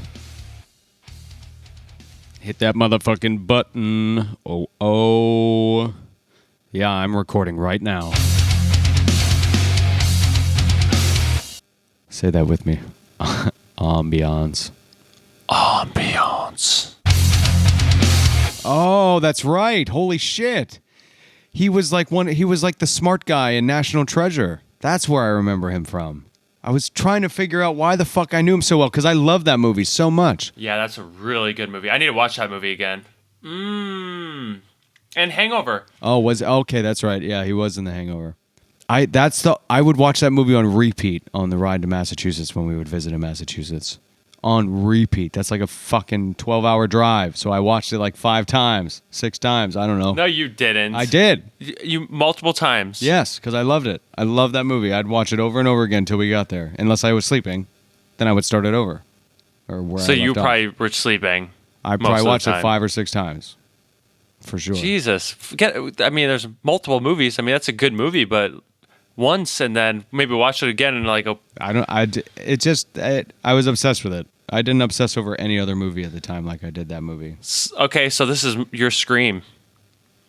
No, because I don't give a shit about it now. No, it's still a good movie. I just remembered something. At the Joe Rogan show, before the show actually started, there was a guy who fucking spilt an entire thing of popcorn on the floor, and everyone was just walking around him, just standing there looking sad, not knowing what to do, holding his empty popcorn thing, and I didn't... You should have taken a picture of it. But I couldn't because we weren't allowed to have our phones. Oh, son of a bitch. That really irks me. It was the most... That would have been the fucking cover photo. I swear on my life, it was perfect because it was just filled with people. So many people, and just him, and just them, like, you know, like Moses parted the fucking Red Sea, but with popcorn. It was amazing. When are we reviewing The Human Centipede? We're not. It's gone. It's done. It's not. It's still around. I'll tell you my favorite part right now. I think it's from the second one. You watched. I think it's you from watched both of them? Well, there's 3 of them, but you watched 2 of them? There's 3 of them. Yeah. You watched all 3 of them? I watched the second one. Oh, okay. I think I've seen some of the third one. I think it was with you. I think we got as far as that guy eating those fried clitorises. You were there? You were watching that with me? Yeah. Because I watched the whole thing, but I don't remember you being there. I didn't finish it, though, I don't think. Either that or I fell asleep or some shit. I don't know. No, because you went and watched National Treasure in the other room. But fuck you. No, it was Meat Spin. Oh, because I had it on earlier. I got to 1,500 spins. Yeah. So... Well, I was going to look up something else, but it was already up, so I got hypnotized. So once it gets to that part where it tells you you're gay, what did it say at that point? It just keeps counting. Well, I guess you're just gay all around them. Yeah. You're like, all right, well, I wonder how many more spins it takes for me to accept it. You spin me. Oh, this is looking kind of nice now. Oh, my God. That's funny as hell. What? I was going to say something else, though.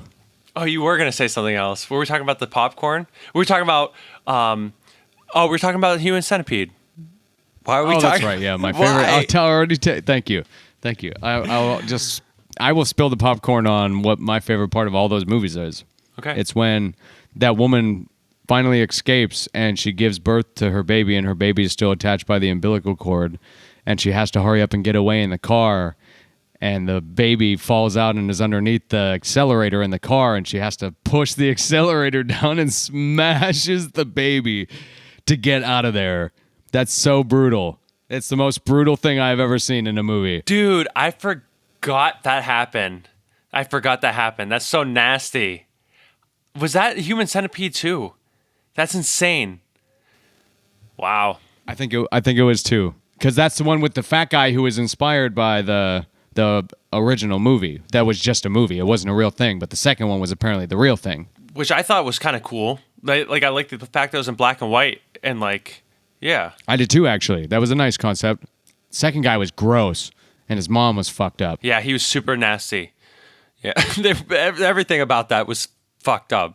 Everything. But we're not talking about Human Centipede. So I actually remember that surprisingly a lot more. We just reviewed that movie. It's fucked. All of it's fucked. We reviewed all 3 of them. You want to give the? I was gonna say you want to give the series a rating. And we'll just post it. Too soon to tell. I need to watch it again. 2 empty popcorn buckets for the series as a whole. For the series as a whole, I would give it. This might be my second 10 in a row. You know, it just might be. That's nuts. Yeah, it's one of my. It's like, well, it's not just because it means something to me. It means something to me because it's one of those things where I know that I have it, and I can throw it in at any time. If I lose the internet, and like, I'm feeling frisky, and I'm trying to like, get it on with myself, that might be a movie I could watch, without internet and stuff, and Jesus I can just Christ. get it on with myself and watch this movie. I never looked at it like that before. Think about it. It's nice. Wow. So, 10 out of 10. It's like somebody who didn't know what a dildo was, and bought it for something else. Like thought it was a plunger or something. Didn't realize that they had You're like, a blender, or you're like a duster or something. They didn't realize that this whole time they had a dildo, and then someone was like, "Hey, that's a dildo," and then they started using it because they realized that it was a dildo. That's exactly what that sounds like. It's like me right now having human centipede this whole time, not realizing it could be used for masturbatory purposes. Yeah. And now I can. You just opened so many doors for me. It was your version of a dildo. You just created a whole subgenre. Yeah, you had a dildo sitting at home the whole time. So is the rest of fucking millions of our listeners and Zack Schneider. What? Oh, especially him, because he apparently changes stuff because of us. We're already 14 minutes in. Wow, it feels like it's already been an hour. Hey, popcorn proach. Fucking idiot. No, you were talking and it got me. Okay, I bet. Yeah, go ahead.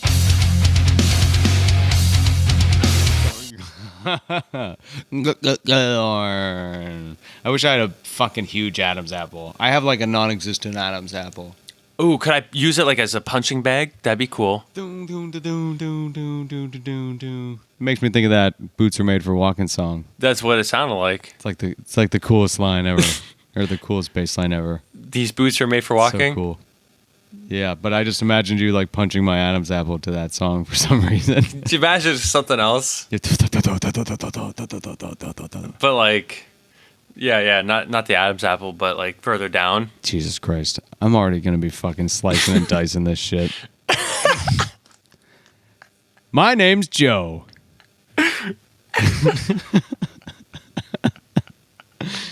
The fucking nightmare. Yeah, hi, Joe. You said my name. Okay.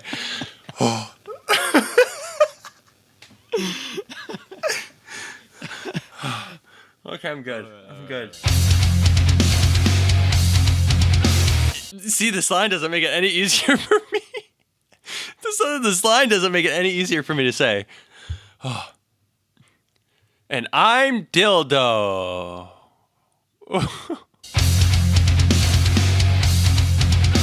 I'm so excited. I got Southern. I got so excited my accent changed. I do declare. I do declare.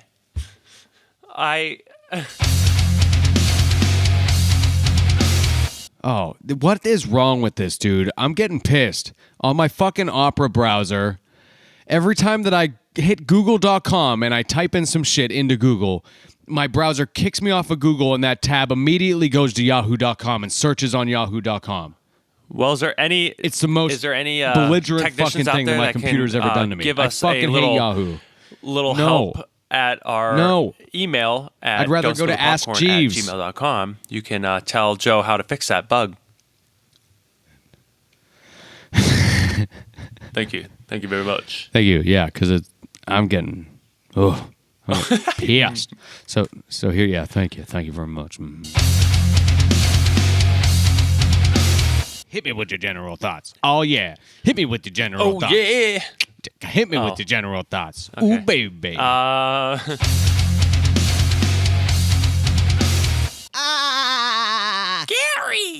Oh, that was bad. 7 episodes. Only got 4 more. I think it's 4 more. No, it's 5 more episodes. And then we're on to season 2, probably next year.